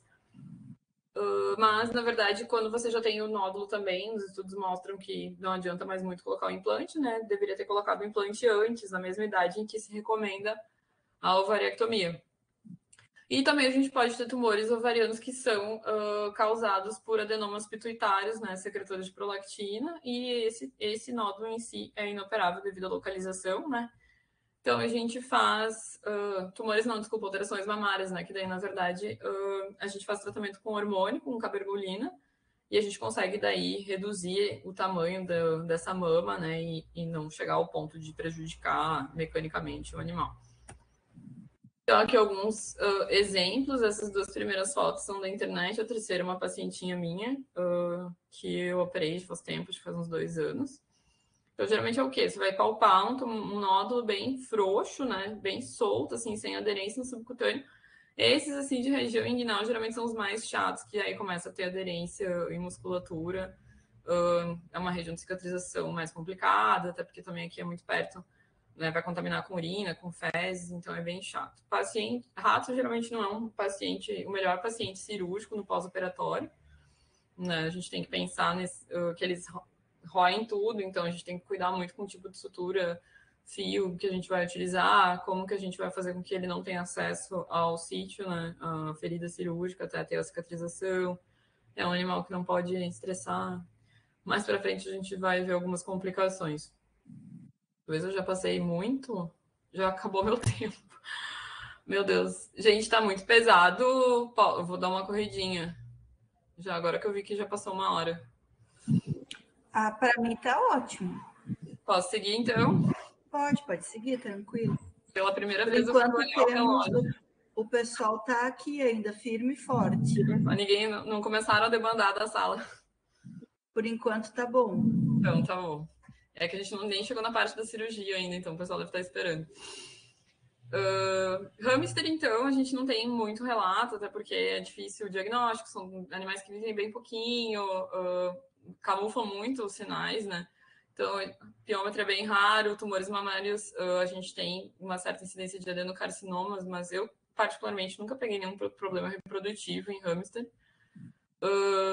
Tem bastante relato de cisto ovariano em gerbil, mas sendo em animais de laboratório, em pet, a gente não tem esses dados. E o tumor de células da granulosa é o mais comum em gerbil. Os machos, então, tem alguns relatos de neoplasias e inflamação testicular, mas são bem raros também, até então. Agora sim, mudamos aqui a aparência e entramos nas considerações pré-cirúrgicas. Agora vem a parte que todo mundo estava esperando. Então, agora que a gente já conhece mais desses pacientes tão diferentes, né, a gente pode começar a pensar, então, em operar. Esses animais todos que a gente citou aqui são animais que, teoricamente, não vomitam, tá? Teoricamente, porque pode acontecer, né, raramente, mas a anatomia deles não foi feita para que eles vomitem, tá? Então, em termos de jejum por isso, a gente não precisa se preocupar. Isso, geralmente, a gente conversa com o anestesista, né? Cada um tem suas preferências. Eu geralmente gosto de fazer pelo menos umas 2 horinhas. A gente também não deixa eles muito tempo sem comer, porque são animais que comem o dia inteiro, né? Não é legal deixar eles sem comer, começa a fermentar, começa a causar gases, pode fazer hipoglicemia. Então a gente faz um jejumzinho de 1, 2 horas de sólido só para deixar a boca mais limpa, porque eles acumulam sempre muito resto de alimento na boca. Então, pode acabar, né, ou na hora da intubação, empurrando alguma coisa, ou se for, dependendo se é um animal que não vai intubar, vai ficar na máscara, pode acabar também aspirando esse conteúdo, né? Uma coisa que a gente pode pensar em termos de alimentação antes da cirurgia é que tipo de alimentação que a gente vai estar dando para esses animais, talvez um dia antes da cirurgia, né? Principalmente esses que têm o seco bem desenvolvido, então a gente pensa em coelho, chinchila e porquinho da Índia, né, priorizar alimentos que não vão ter uma fermentação tão grande, porque o seco muitas vezes você vai abrir para castrar uma fêmea e o seco ele rouba a cena, ele fica te atrapalhando muito. Então, se ele está muito grande, é um fator bem chato, assim, pode atrapalhar bastante. Então, priorizar alimentos que não vão fazer tanta fermentação. Exames complementares, sim, sempre que possível e de acordo com a necessidade. Então, a gente vai elencar de acordo com a espécie, né? O risco, por exemplo, eu vou castrar, sei lá, um rato, às vezes eu não consigo coletar sangue. Ou, tipo, eu vou castrar um animal macho, saudável, jovem, que vai durar 5 minutos. Será que precisa? sendo que a coleta é difícil, arriscada, um porquinho da Índia é difícil coletar sangue. Então a gente vai também da limitação de cada um, a gente vai pegando prática cada vez que começa a ficar mais fácil, né? Mas coelho, obviamente, né? Não tem como não conseguir coletar sangue de uma fêmea para ir para castração. Se a gente tem suspeita de alguma alteração, seja mama, útero, enfim, a gente pede para os exames complementares de imagem também. Lembrando que aqui é bem importante também as pessoas que vão fazer esses exames terem experiência com essas espécies também, né? Porque, por exemplo, no ultrassom, às vezes a pessoa chega assim, não sei se isso aqui é o útero ou se é o seco. Eu fico, pelo amor de Deus, sabe? Então não me ajuda em nada. Às vezes pode acabar atrapalhando mais do que ajudando. Então tem que ter gente que conhece a anatomia, que tem experiência. Anestesista sempre, gente, pelo amor de Deus. São espécies que, tipo, são muito mais complicadas. Coelho adora fazer apneia do nada. Coelho é muito difícil de intubar. Então, a gente faz intubação às cegas. Então, sempre chamem um anestesista. Tem o seu anestesista. Isso aqui é para quem vai trabalhar com esses animais, né? Tem o seu anestesista de confiança que tem experiência com essas espécies, porque daí você opera tranquilo e não fica pensando no resto, assim, sabe? Porque eu acho muito complicado a gente perder um animal quando é uma cirurgia eletiva, né? Realmente, tipo, é bem frustrante, mas perder animal sempre é frustrante. Mas é muito pior quando a gente vai fazer uma cirurgia eletiva num animal jovem e saudável, né? Como é que você vai explicar isso para o tutor? É muito mais difícil. Então, a gente tenta se precaver, né, de todas as formas possíveis. Então, anestesista sempre. Também vai depender, né, das nossas considerações se é uma cirurgia eletiva ou se é uma cirurgia terapêutica. Então, por exemplo, é uma coelha que está com uma piômetra. Tem que operar. Gente, calma, não é assim? Tem que operar. Será que tem que operar hoje? Será que esse animal está bem para ir para a cirurgia? Né? Ele pode ser anestesiado? Como é que estão os exames? Como é que está a clínica desse animal? Será que não é melhor a gente esperar um pouco, primeiro estabilizar melhor o paciente para ter maior sucesso nessa cirurgia? Eu vou lançando umas coisas, tem umas coisas muito pontuais, mas porque como a gente está lidando com várias espécies e tem muitas particularidades, aqui eu coloquei coelhas, não comprimir bexiga. É aquela coisa, às vezes a gente vai abrir a cavidade abdominal da coelha, a bexiga tá ali explodindo. Só que se a gente fazer essa compressão, né, para induzir, né, a micção, a gente pode... Lembram da anatomia da fêmea, né, da coelha, que tem aquela vagina bem longa e bem flácida, então a gente pode ter retorno dessa urina, né, para a vagina ali na hora que a gente vai fazer a castração. Pode ter acúmulo de urina ali na vagina e a gente acabar contaminando o nosso campo quando for fazer a secção ali da região da vagina. Tricotomia, a gente tem que cuidar bastante, principalmente em coelho, que tem uma pele muito fina, muito delicada, então é muito fácil de acabar cortando coelho, tirando uma lasca. Coelho, você faz um corte, quando vê, já abriu um rombo, assim, é bizarro, então tem que tomar muito cuidado, eles têm uma pele bem delicada, então eu prefiro, a gente sempre faz uma trico bem, né, perfeita, assim, o mais perfeita possível, ideal uma lâmina 50. Antisepsia, dá para usar clorexidina ou clorexidina mais álcool. Eu não gosto de usar álcool em coelho, porque tem qualquer coisinha que irritou ali na tricotomia, a gente já tem muita reação depois, daí o animal fica incomodado no pós, chama mais atenção para ele mexer ali na região, então eu prefiro usar só o Clorex 4%. A temperatura do bloco cirúrgico é muito importante, principalmente quando a gente trabalha com esses animais menores, que perdem temperatura muito rápido, né, os roedores. Então tem que ser uma temperatura que vai estar boa para o paciente, não para a gente. A gente está ali muitas vezes operando e está aqui quase passando mal, mas a gente tem que pensar na estabilidade e bem-estar do paciente. Qual instrumental que eu vou usar? Se for coelho, geralmente eu consigo usar um instrumental normal, né? E animais menores, assim, rato, hamster, ou até um porquinho da Índia pequeno, é melhor ter uma caixinha de instrumental delicado para você conseguir trabalhar melhor. Coelho é o mais chato, tá, gente, em termos de fio, de reação a fio, mas todos os roedores, eles podem apresentar maiores reações do que, por exemplo, se a gente estiver trabalhando com cachorro e gato, tá? Então, o recomendado é sempre utilizar fio sintético absorvível monofilamentar. A gente geralmente vai ali nessas espécies conseguir usar de 3,0, 4,0 e fazer tudo. Eu já pego e faço absolutamente tudo, faço desde as ligaduras, fechamento da cavidade abdominal, a pele fazendo intradérmico, a gente faz tudo com o mesmo fio. Não adianta, é um pouco mais caro, né? Mas não adianta também querer fazer economia. Eu já vi um quadro horrível de uma coelha que foi castrada com nylon e fez um granuloma absurdo no pedículo, e aí pegou o rim, e o rim tava daquele lado ali, tava podre. Teve que reintervir, eu nem lembro se aquela coelha acabou sobrevivendo, eu acho que não. Mas então, assim, a gente tem que... Vamos gastar um pouquinho mais e fazer da melhor forma possível. Ainda nas considerações agora cirúrgicas, né? Então a gente tenta fazer uma incisão pequena, justamente porque a gente tem muito problema com a cicatrização desses animais, que por um lado é ótima porque é muito rápida, mas por outro são animais que tendem a mexer, né, muito na ferida cirúrgica, e tem uns dentões assim de coelho, de roedor, né, que prejudicam bastante.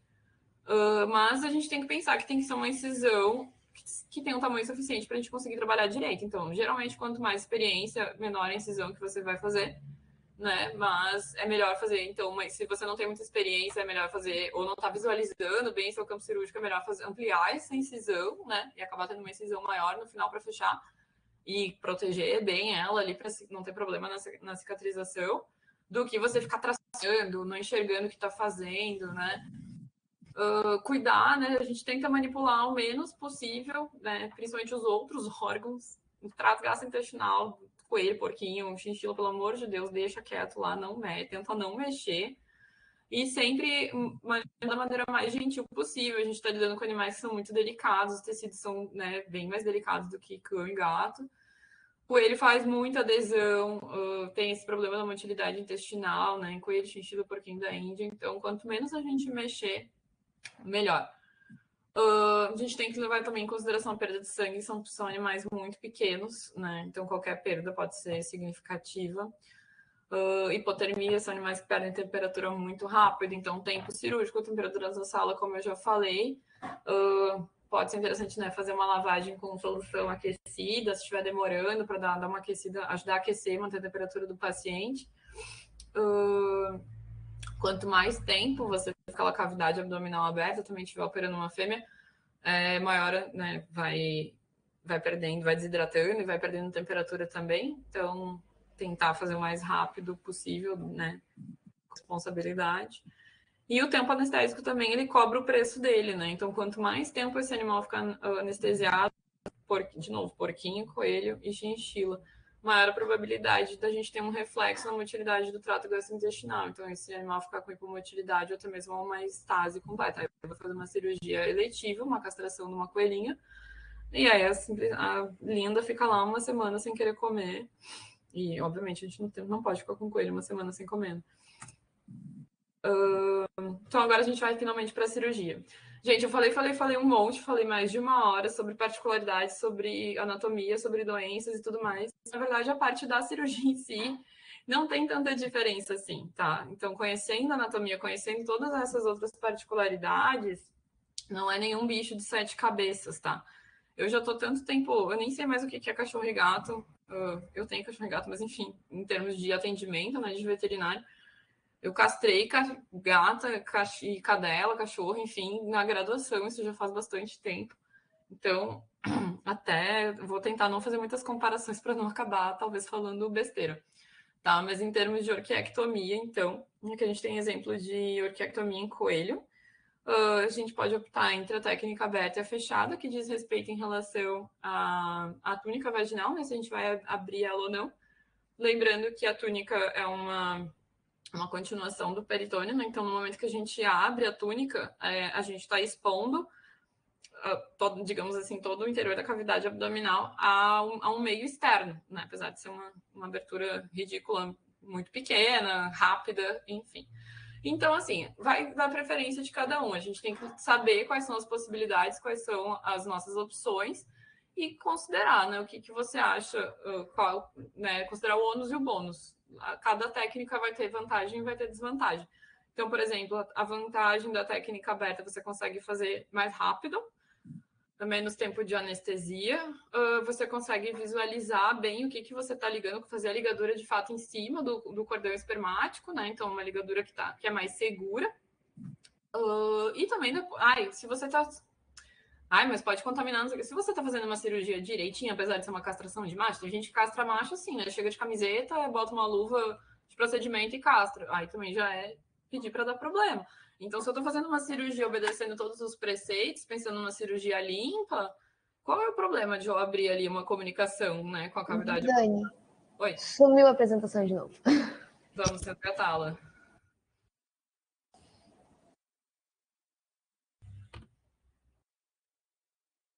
É o programa dizendo para eu encerrar e parar de falar. Eu sou suspeita, né? Pra mim tá ótimo. Voltou? Voltou. Show. Tá acabando, gente, prometo. Tá. Então, se eu tô fazendo a cirurgia limpa, não tem problema, né, de eu abrir essa comunicação. De qualquer forma, eu, Dani, vou fechar, né? Isso é uma discussão também que a gente vai abordar aqui rapidinho, do fechar ou não fechar túnica. E a técnica fechada, então, vai demorar mais, porque você vai ter que fazer a secção ali entre a túnica e a pele, você pode acabar rompendo a pele do escroto, você faz a ligadura em cima da túnica, né? Então, você pode não conseguir ligar tão bem, não tá enxergando bem o que você tá fazendo. Então, vantagens e desvantagens, né? Não tem técnica certa e técnica errada, tem as preferências. Eu faço aberta e eu fecho sempre a túnica. Tá? Tem muita gente que diz, tem livros, enfim, tem escolas diferentes, que apesar desse canal inguinal aberto e tudo mais, a chance de herniação é muito pequena, né? Não é maior do que em cão ou gato, que não teria... não tem uma literatura para justificar que tem que fechar essa túnica, né? Até porque tem a gordura ali do local que faz esse trabalho, né? Que veda esse canal. Mas, assim, sinceramente, eu não vou arriscar deixar o meu trabalho para contar com uma gordura que é para estar ali fechando o canal, né?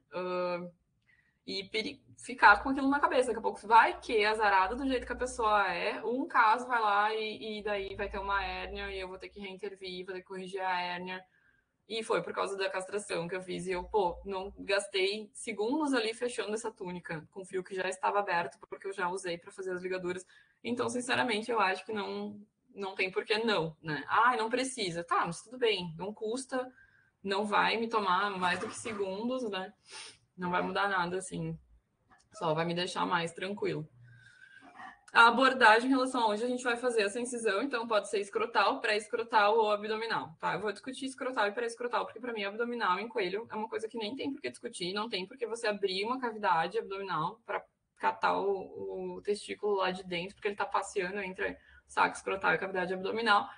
Então, essa abordagem abdominal, para mim, só se justifica em casos, por exemplo, que a gente precisa resolver um animal criptorquida, ou a gente tem uma hérnia para resolver, enfim. Não é uma cirurgia eletiva no animal normal, tá? Entre escrotal e pré-escrotal, mesma coisa, não tem certo e errado, vai da preferência de cada um. Muitos alegam que a escrotal não é uma técnica boa, porque a pele do testículo é muito sensível, e aí você tem muita inflamação, isso e aquilo, e não sei o quê. Eu faço escrotal, é super rápido, é super tranquilo. Eu não faço ponto, então eu vou fazer a ligadura do cordão espermático, vou fechar a túnica com o mesmo fio, e eu uso cola para fechar a pele, não tento mais nem fazer ponto, porque realmente eu acho que o grande problema da abordagem escrotal é você tentar suturar uma pele que, tipo, o dia que vocês pegarem ainda mais um coelho anão, minúsculo, não é nem um papel, uma sedinha, assim, é muito fino mesmo. Então, aí sim, o trauma que você vai induzir, vai acabar rasgando, não justifica. Mas eu colo, fica ótimo. Eles não mexem, é super tranquilo. O macho vai para casa, assim, ele nem sabe que ele perdeu os testículos dele. O macho é bem tranquilo, geralmente a gente não tem problema. Se fizer tudo certinho, é muito tranquilo. Tá, então faço escrotal, uma incisão em cada testículo, dos dois lados a mesma coisa. Então aqui a gente tem nessa imagem aqui um exemplo, né? Aqui tá vendo que aqui a gente tem o ligamento que a gente vai romper aqui, né? Pode romper que nem a gente faz, acho que faz assim. A gente rompe. E aqui o cordão espermático, né? Que a gente vai fazer a ligadura. Aqui, no caso, ele já rompeu o ligamento, né, da porção caudal do epidídimo. E aqui tá a túnica meio enroladinha. Então, a gente vai fazer a ligadura aqui né? Mas não sei por que tracionaram tanto, também é mais para foto, eu acho, para livro, mas a gente tenta não tracionar desse jeito, né? Faz a ligadura mais próxima que possível, vai fazer a secção, inspecionar se não tem sangramento, se tá tudo certo com a ligadura, jogar tudo lá para dentro de novo, fechar a túnica, e aí a gente cola a pele. Tá, aqui é exemplo mostrando aqui a presença da túnica, né? Então, a técnica fechada. E aqui era para cima, não dá para ver muito bem. Foi tentar divulsionar, separar a pele do testículo, não do saco escrotal, da túnica, e acabou rompendo a pele, né? Rasgando a pele do saco escrotal ali. Então, uma complicaçãozinha.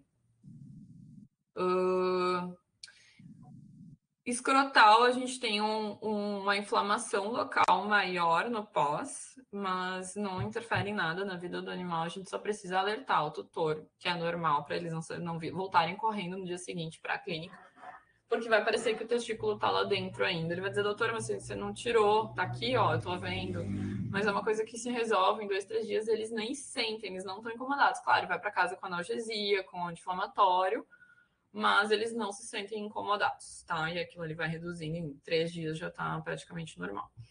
Tá? Pré-escrotal, a gente vai fazer uma incisão única, ou até tem lugares que descrevem dupla, mas daí também para mim já não faz mais sentido, né? Fazer pré-escrotal e uma incisão para cada lado. A gente tem aqui na foto do que deu problema de pele a incisão pré-escrotal. Daí tem que divulsionar, às vezes tem bastante gordura aqui, fica mais difícil de encontrar o cordão, pode demorar mais tempo também. Então, por isso que eu acabo fazendo o escrotal. Aqui uma outra técnica, né? Uma abordagem diferente em rato em camundongo. Eu confesso que eu nunca operei camundongo, mas rato eu acabo fazendo incisão transversal. Não, longitudinal, desculpa, não transversal. Então, aqui é um exemplo da transversal, abrindo, né, os dois lados concomitantemente. Nunca fiz, mas é uma opção. Como eu falei para vocês, o rato tem um testículo muito grande, né? Então, aquela coisa que ele vai caminhando, ele vai arrastando. Então, é legal tentar fazer o mais dorso caudal possível, essa incisão, assim, para não ficar arrastando no chão, para não contaminar com urina, fezes.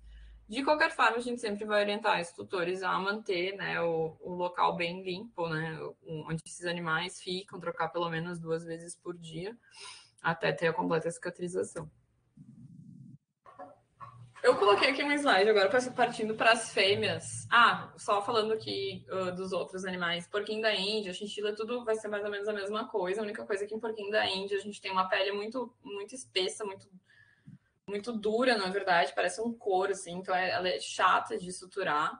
A gente não vai ter que, né, suturar essa pele, vai tentar fazer uma intradérmica, é difícil, então às vezes acaba demorando mais. Eu não gosto muito de castrar porquinho da Índia. E quando você abre, incisa o saco escrotal, o pseudo, né, escroto, que eles não têm um saco verdadeiro, e começa a exteriorizar o testículo, vem muita gordura, vem um absurdo de gordura junto. E essa gordura pode ter um sangramento disseminado bem importante. Eu já vi animal perder muito sangue mesmo. Isso é preocupante, assim. Então, ao invés da gente fazer aquele rompimento do ligamento ali na cauda do epidídimo, é interessante fazer uma ligadura, né, para não ter esse sangramento. Então, a gente liga também ali na gordura para romper o ligamento e também o cordão espermático. Acaba sendo mais seguro. Fêmea, trouxe de coelha também, porque é a mais comum e a mais chatinha, assim, que tem mais particularidades, né? Depois é basicamente só seguir a mesma coisa com as outras espécies. Então, passar rápido essa parte, eu vou explicar melhor, mostrando nas fotos da página seguinte, tá? Então, a gente faz uma incisão de 2 a 3 centímetros.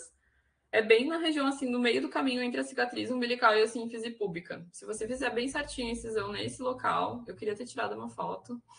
Kátia, a próxima vez que a gente for castrar, pelo amor de Deus, me lembra da gente tirar a fotinho bonitinha. Não achei na internet.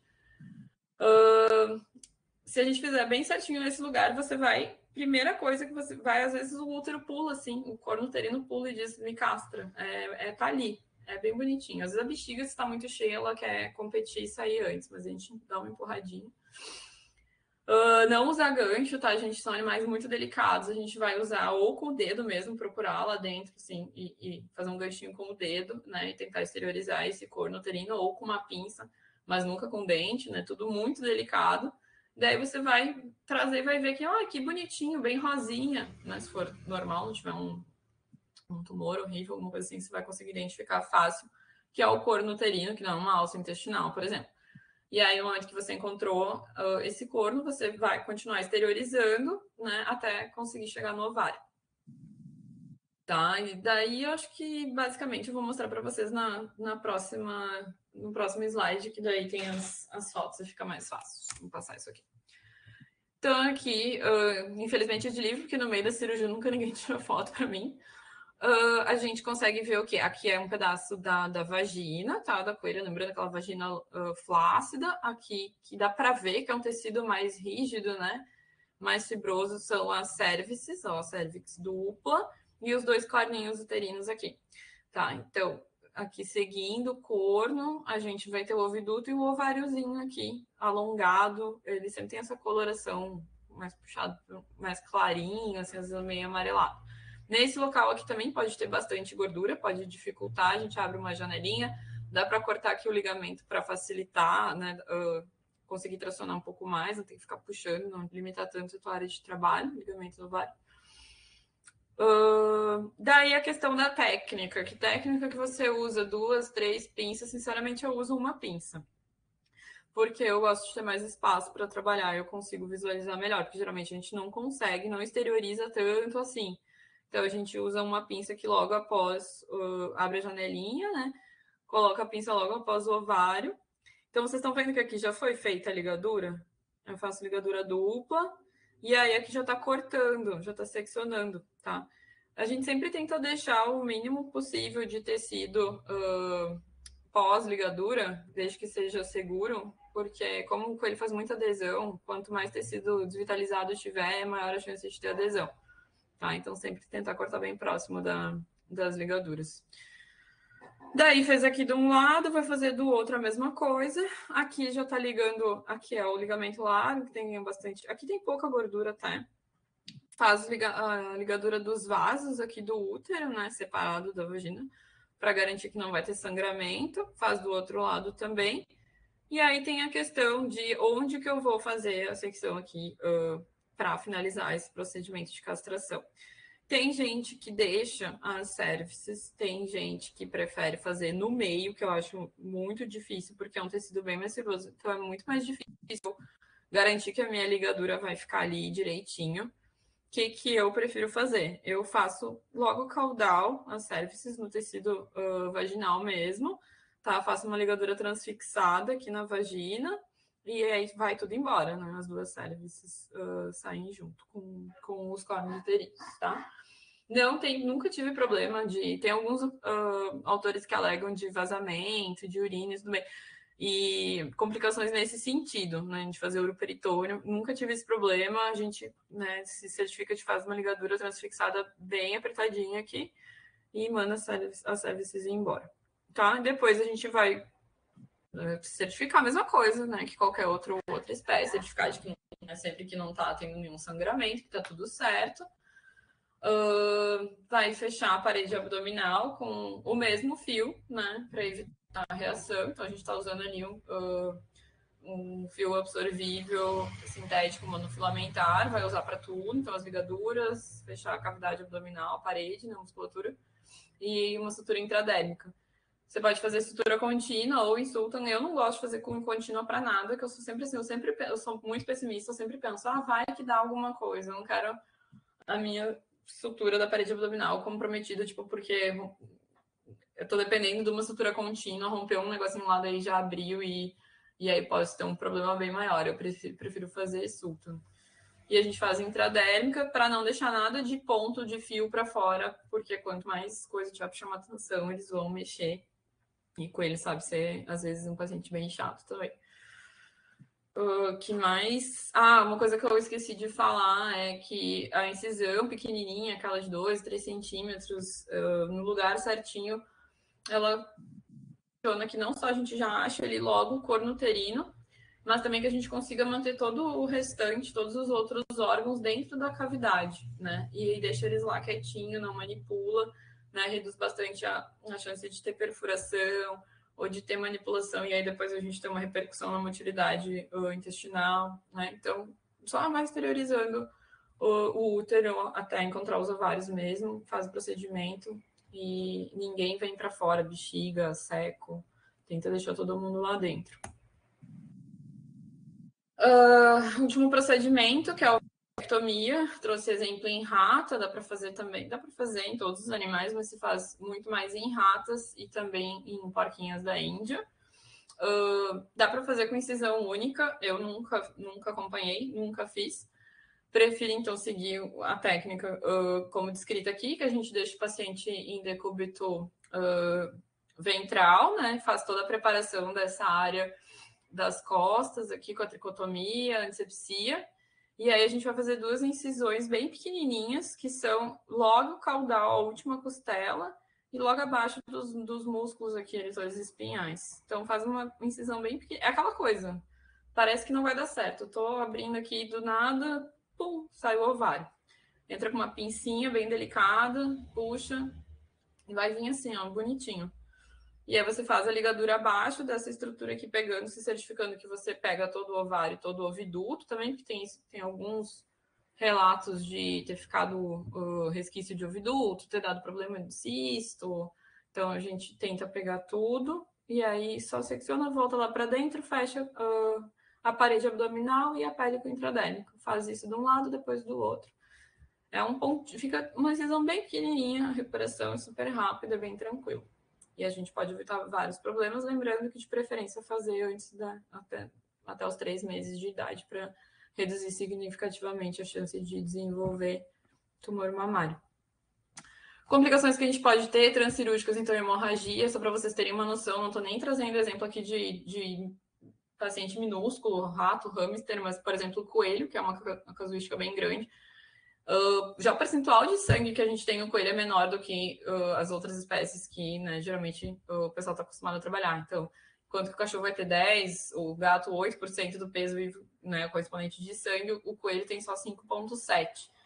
Então, uma perda ali de 15% a 20%, né, do volume sanguíneo do animal pode levar a um sério comprometimento cardiovascular e perdas maiores do que 20%, consequências críticas ou até fatais. Então, a gente tem que ter isso em mente. A hipotermia que eu já comentei, perfuração de órgãos, né? Mas que nem eu falei, deixa todo mundo quietinho lá dentro, faz incisão pequena, só traciona para fora ali o ovário, o útero e os ovários, e vai reduzir bastante o risco. E contaminação do campo operatório, levando a problemas de infecções, né, pós-cirúrgicas. Não faço. A gente tem uma coisa que eu acho que eu não coloquei na apresentação, porque para mim é tão automático, mas a gente tem que cuidar também. Se for alguma cirurgia que precise de antibiótico, né, a gente não está falando só de eletivo aqui, ou deu algum problema, contaminou, tô com medo, vou entrar com antibiótico. Pesquisem antes de entrar com antibiótico para esses animais, principalmente coelho, porquinho da Índia e chinchila, justamente porque esse trato gastrointestinal não é tão diferente, né? Eles têm uma microbiota muito sensível e vasta e importante.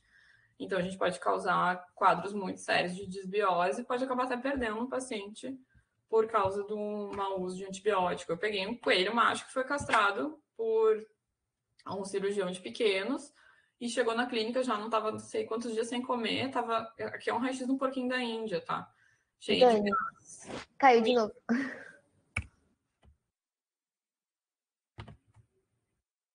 Acho que é a última vez que cai, porque não vai dar tempo de cair de novo.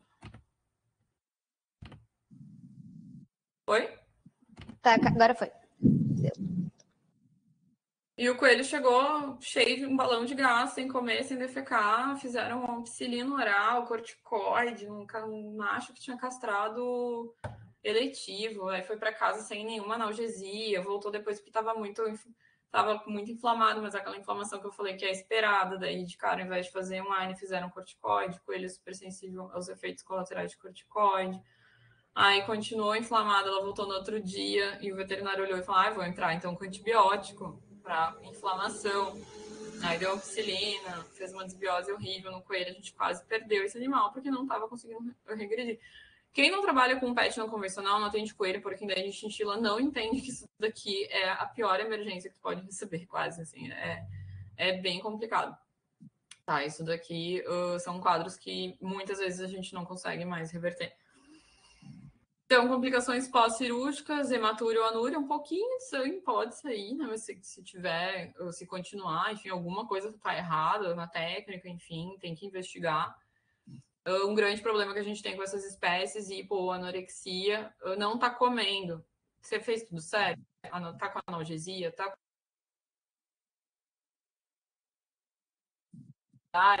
com simeticona. Simeticona parece uma coisa tão idiota, mas é ouro para esses animais, tá? Para não ter esses acúmulos de gás. Então a gente tem que pensar num pós-operatório um pouco diferente.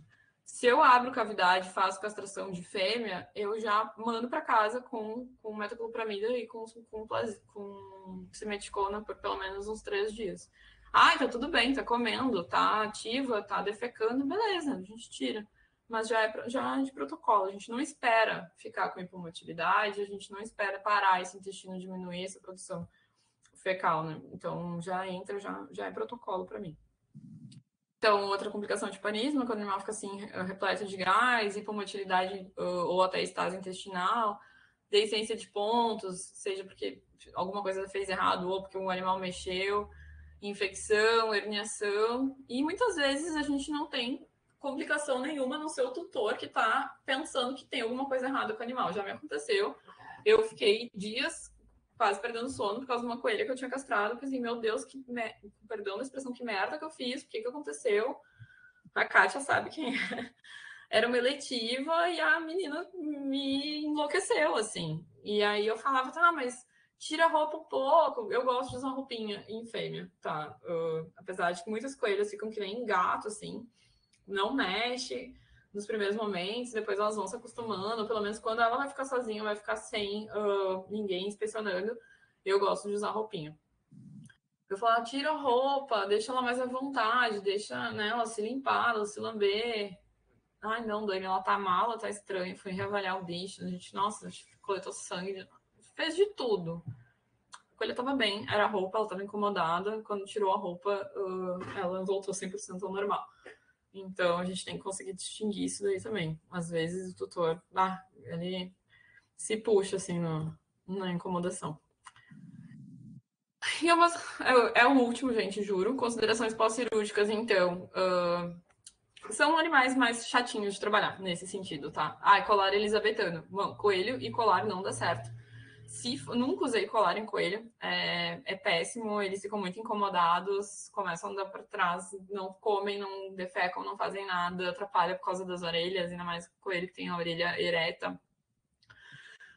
Se for usar colar elisabetano em coelho, pelo amor de Deus, usa flexível, não usa rígido, né? A roupinha eu gosto de usar por proteção, mas é aquela coisa, tem fêmea que para de viver, fica tipo imóvel. Ou, por exemplo, o porquinho ali do tumor de mama que a gente castrou também, tentei colocar uma roupa. O bicho tava comendo e tava duro. Parecia um burrito de porquinho da Índia. Ele não mexia, parecia que eu tinha, sei lá, operado coluna, tinha acontecido alguma coisa, perdi o movimento dos membros pélvicos, porque ele simplesmente não se mexia. E aí a gente tirou, no fim, eu deixei um colar confeccionado, no fim, coisa mais querida, ele só não quis comer, mas também não quis comer ponto, ficou sem nada, não mexeu, tá um sucesso a cicatrização. Mas, assim como ele não mexeu, pode ter a criatura lá que vai meter o dente, vai abrir, vai te trazer de um macho porquinho da Índia e tá lá com deiscência, começa a fazer abscesso, um monte de aderência, é um inferno. Então a gente tem que pensar nisso, tem que prevenir, não deixar que esse animal tenha acesso, né, a essa ferida. Curativo não adianta nem tentar colocar, porque eles arrancam tudo, comem o curativo, ainda é capaz de ter um problema. Tá? Colar elisabetano. Mas como é que você usa colar elisabetano em rato, porquinho da Índia e não sei o quê? A gente tem que confeccionar, né? Pega algum plástico mais duro, comprar um plástico, pega pastinha, inventa. Para trabalhar com esses bichos tem que ser criativo. E a gente que vai, faz as medidas e confecciona um colarzinho, né? Lembrando que rato também não fica muito bem, geralmente, de colar, porque rato leva o alimento à boca com a mãozinha. Então, muitos ratos param de comer com colar. Tem que prestar atenção nisso também. Tu fala pro tutor, tira o colar para ele comer. Tá? Então, acho que questão de dor, eu já comentei, né? Então, é muito importante, como em qualquer outra cirurgia, né? De qualquer outra espécie, mas a dor para esses animais tem uma importância muito grande na motilidade do trato gastrointestinal, né? Tem gente que trabalha com coelho, né? Só com pet não convencional e ainda fala, não vou fazer um tramal porque vai parar o intestino. Tá, e a dor? Daí deixa o coelho com dor, fazendo dipirona oral na internação, sabe? Então não adianta, a dor é muito mais, tem vários estudos demonstrando isso, que a dor é muito mais prejudicial à utilidade do TGI deles do que fazer um opioide, né? Então a gente tem que deixar esses animais sem dor o mais confortável possível. Né? A anestesia também, como eu falei, cobra um preço sobre a motilidade, e a questão de ficar manipulando o TGI enquanto que você tá com a cavidade abdominal aberta também pode comprometer um pouco esses movimentos. Lembrando que rato é um paciente mais complicado, porque se botou colada e não come, fica estressado, a gente tem queda de imunidade por causa do estresse, a gente pode acabar tendo problema respiratório, famoso micoplasmose, né? E aí quando vê, você fez uma cirurgia, sei lá, de castração eletiva e o animal tá com pneumonia, né? Então são coisas que a gente tem que prestar atenção também. Coelho, PDI, porquinho da Índia e chinchila, muito comum, não querer comer. Não dá para deixar esses animais sem comer. Não tá comendo, vai receber alimentação facilitada. Como que a gente faz isso? Tem produto comercial, que é em pó, né, que a gente mistura para fazer papinha. Dá para comprar, mas também, se não tiver, dá para pegar a própria ração do animal, bater no liquidificador com água e fazer uma papinha e dar de seringa, tá? Esses animais não podem ficar sem comer, tá? A gente Dani, precisa... Caiu tudo agora. Saiu de novo. Teve mais uma vez. Tá. E tua Tá imagem sem também saiu. sem a tua imagem, sem tua apresentação.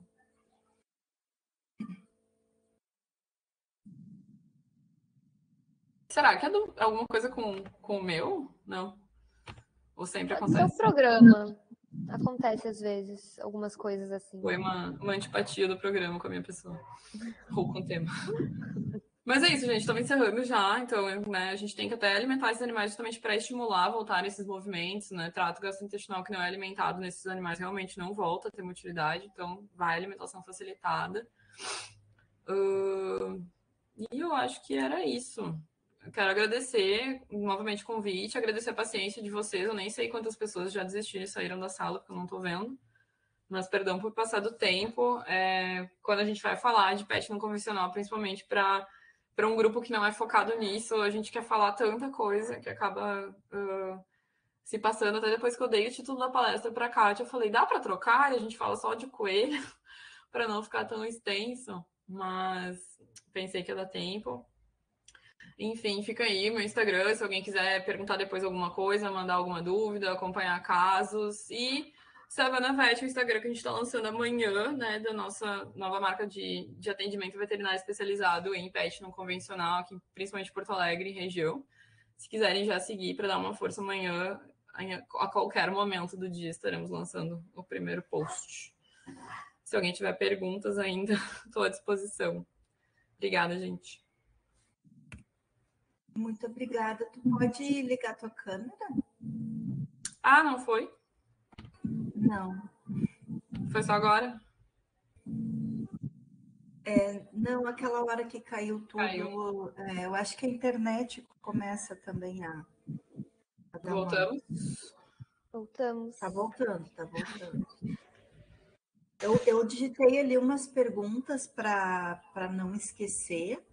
Kátia, eu mesmo vou fazer as minhas perguntas, tá? Tá bem. Eu tenho uma pergunta minha também. A respeito de cola, qual cola que tu usa para pele? Se a gente disser que usa cola cirúrgica, tá mentindo. A gente acaba usando A Super Bonder mesmo. Sim. Eu ajudei o Fabrício Braga, que ele fez um trabalho com coelhos lá em Santa Maria, na época que a gente fazia o doutorado, e acabava utilizando também. A Super Bonder funciona bem, né? Super bem, nunca tive nenhum problema. Mesmo com ele que é super chato, sensível, nada de reação. sucesso, gente. Fica aqui entre a gente, né? Mas a cola cilíndrica é o Bonder. Ou até as imitações do Bonder aí também. Não precisa nem ser o original. Me diz uma coisa, quando tu já teve algum caso que tu tivesse que fazer, em vez da ligadura ali na vagina, tu teve que fazer alguma sutura, tipo cushing, alguma coisa assim, ou só com a ligadura já funciona bem? Só com a ligadura, faço transfixada, né, para garantir que a gente, porque é um tecido, ele é muito flácido, assim, mas é relativamente largo, assim. Então eu gosto de fazer uma transfixada para garantir que a gente vai estar fazendo uma ligadura mais segura. Mas nunca fiz nada além da ligadura. Tá. E daí tu faz cistocentese quando a vesícula urinária está muito repleta? Desculpa. Cistocentese? É. Não Porque cheguei a precisar. Tu não faz tu não indica a compressão, né? Não, e ela não atrapalha? Fazer. Às vezes atrapalha um pouquinho, mas nada que precisa, que eu tenha precisado fazer. Eu tento sempre, um pouco antes da cirurgia, deixar o animal solto um pouquinho, para ela mesma, tipo, urinar por conta, né? Já peguei bexiga um pouco repleta, assim, mas nem cheguei a fazer. Quer fazer? Eu falei, não, dá para fazer tranquilo aqui. Mas dá para fazer a cisto, é melhor fazer a cisto, né? A não ser que esteja, tipo, muito cheia, mas é difícil com ele, nunca peguei assim tão repleto. Não dá problema. Uhum. Tá, não me lembro se eu tinha feito outra pergunta para ti ali. Kátia, quer fazer a tua? Eu tenho a do Adriano também, eu vou ler dele primeiro, aí depois eu faço a minha. Ele perguntou se a região anatômica de incisão para castração de coelhas é a mesma região utilizada em cadelas. Você pode começar a incisão em cima da cicatriz umbilical nesses animais? Quando começou a pergunta, eu já pensei, ai meu Deus, que vergonha, nem lembro onde é que castra a cadela. Mas não, a incisão em coelho a gente pega aquela referência entre a cicatriz umbilical e a região púbica e no meio do caminho que a gente vai fazer essa incisão de 2 a 3 centímetros. Acredito é mais caudal, então. É como a gente faz no gato, um pouco mais caudal. Pois é, eu também. O gato a gente faz mais caudal também. Eu lembrei da minha pergunta, eu lembrei porque eu colei ali.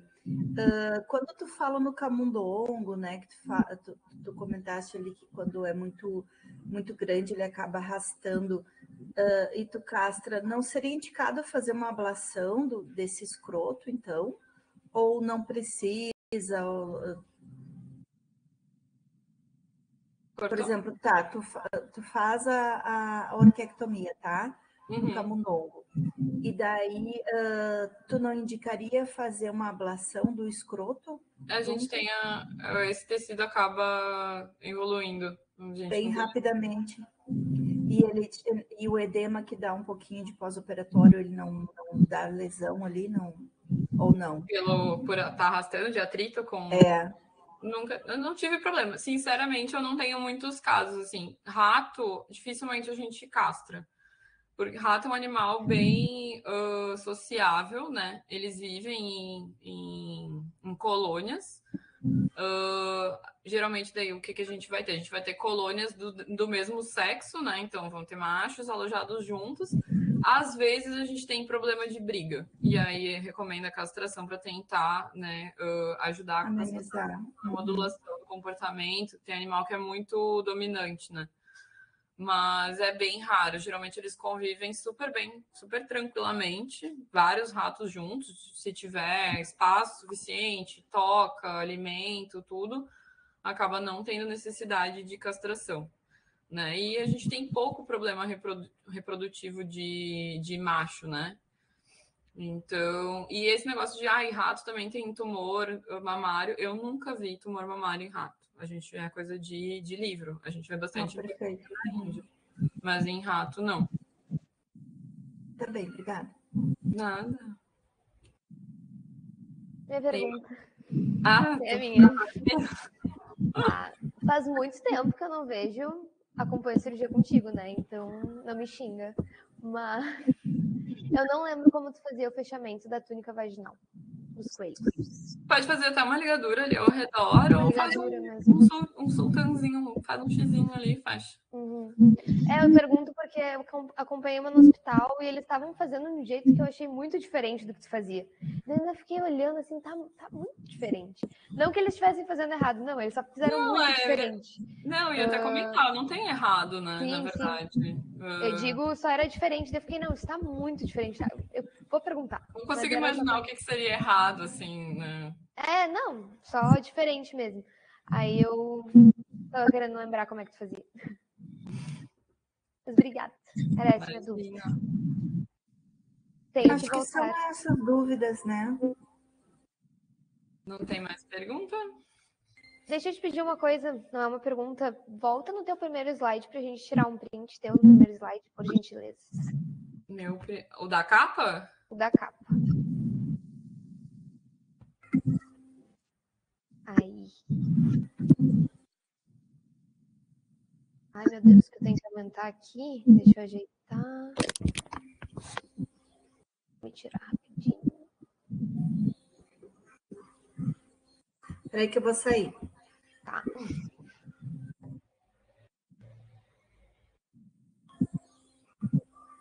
Pronto. Daniela, então, muito obrigada pela tua participação. Vou te chamar para te falar de dente, então, de odonto. Será um prazer. Tá. Daí a gente te avisa, a Kátia entra em contato contigo, quero agradecer a Kátia também, certo? O semestre passado ela já me disse que teria algumas pessoas para indicar, e daí a gente já chamou ela te chamou, certo? Muito obrigada, então, pela tua participação, ficamos muito felizes por tu ter vindo. Foi um prazer, aqui. Eu espero que tenha conseguido contribuir, né, com acho, um mundo bem diferente, assim, para muita gente, né, que tenha sido proveitoso, e com certeza vamos fazer essa de odonto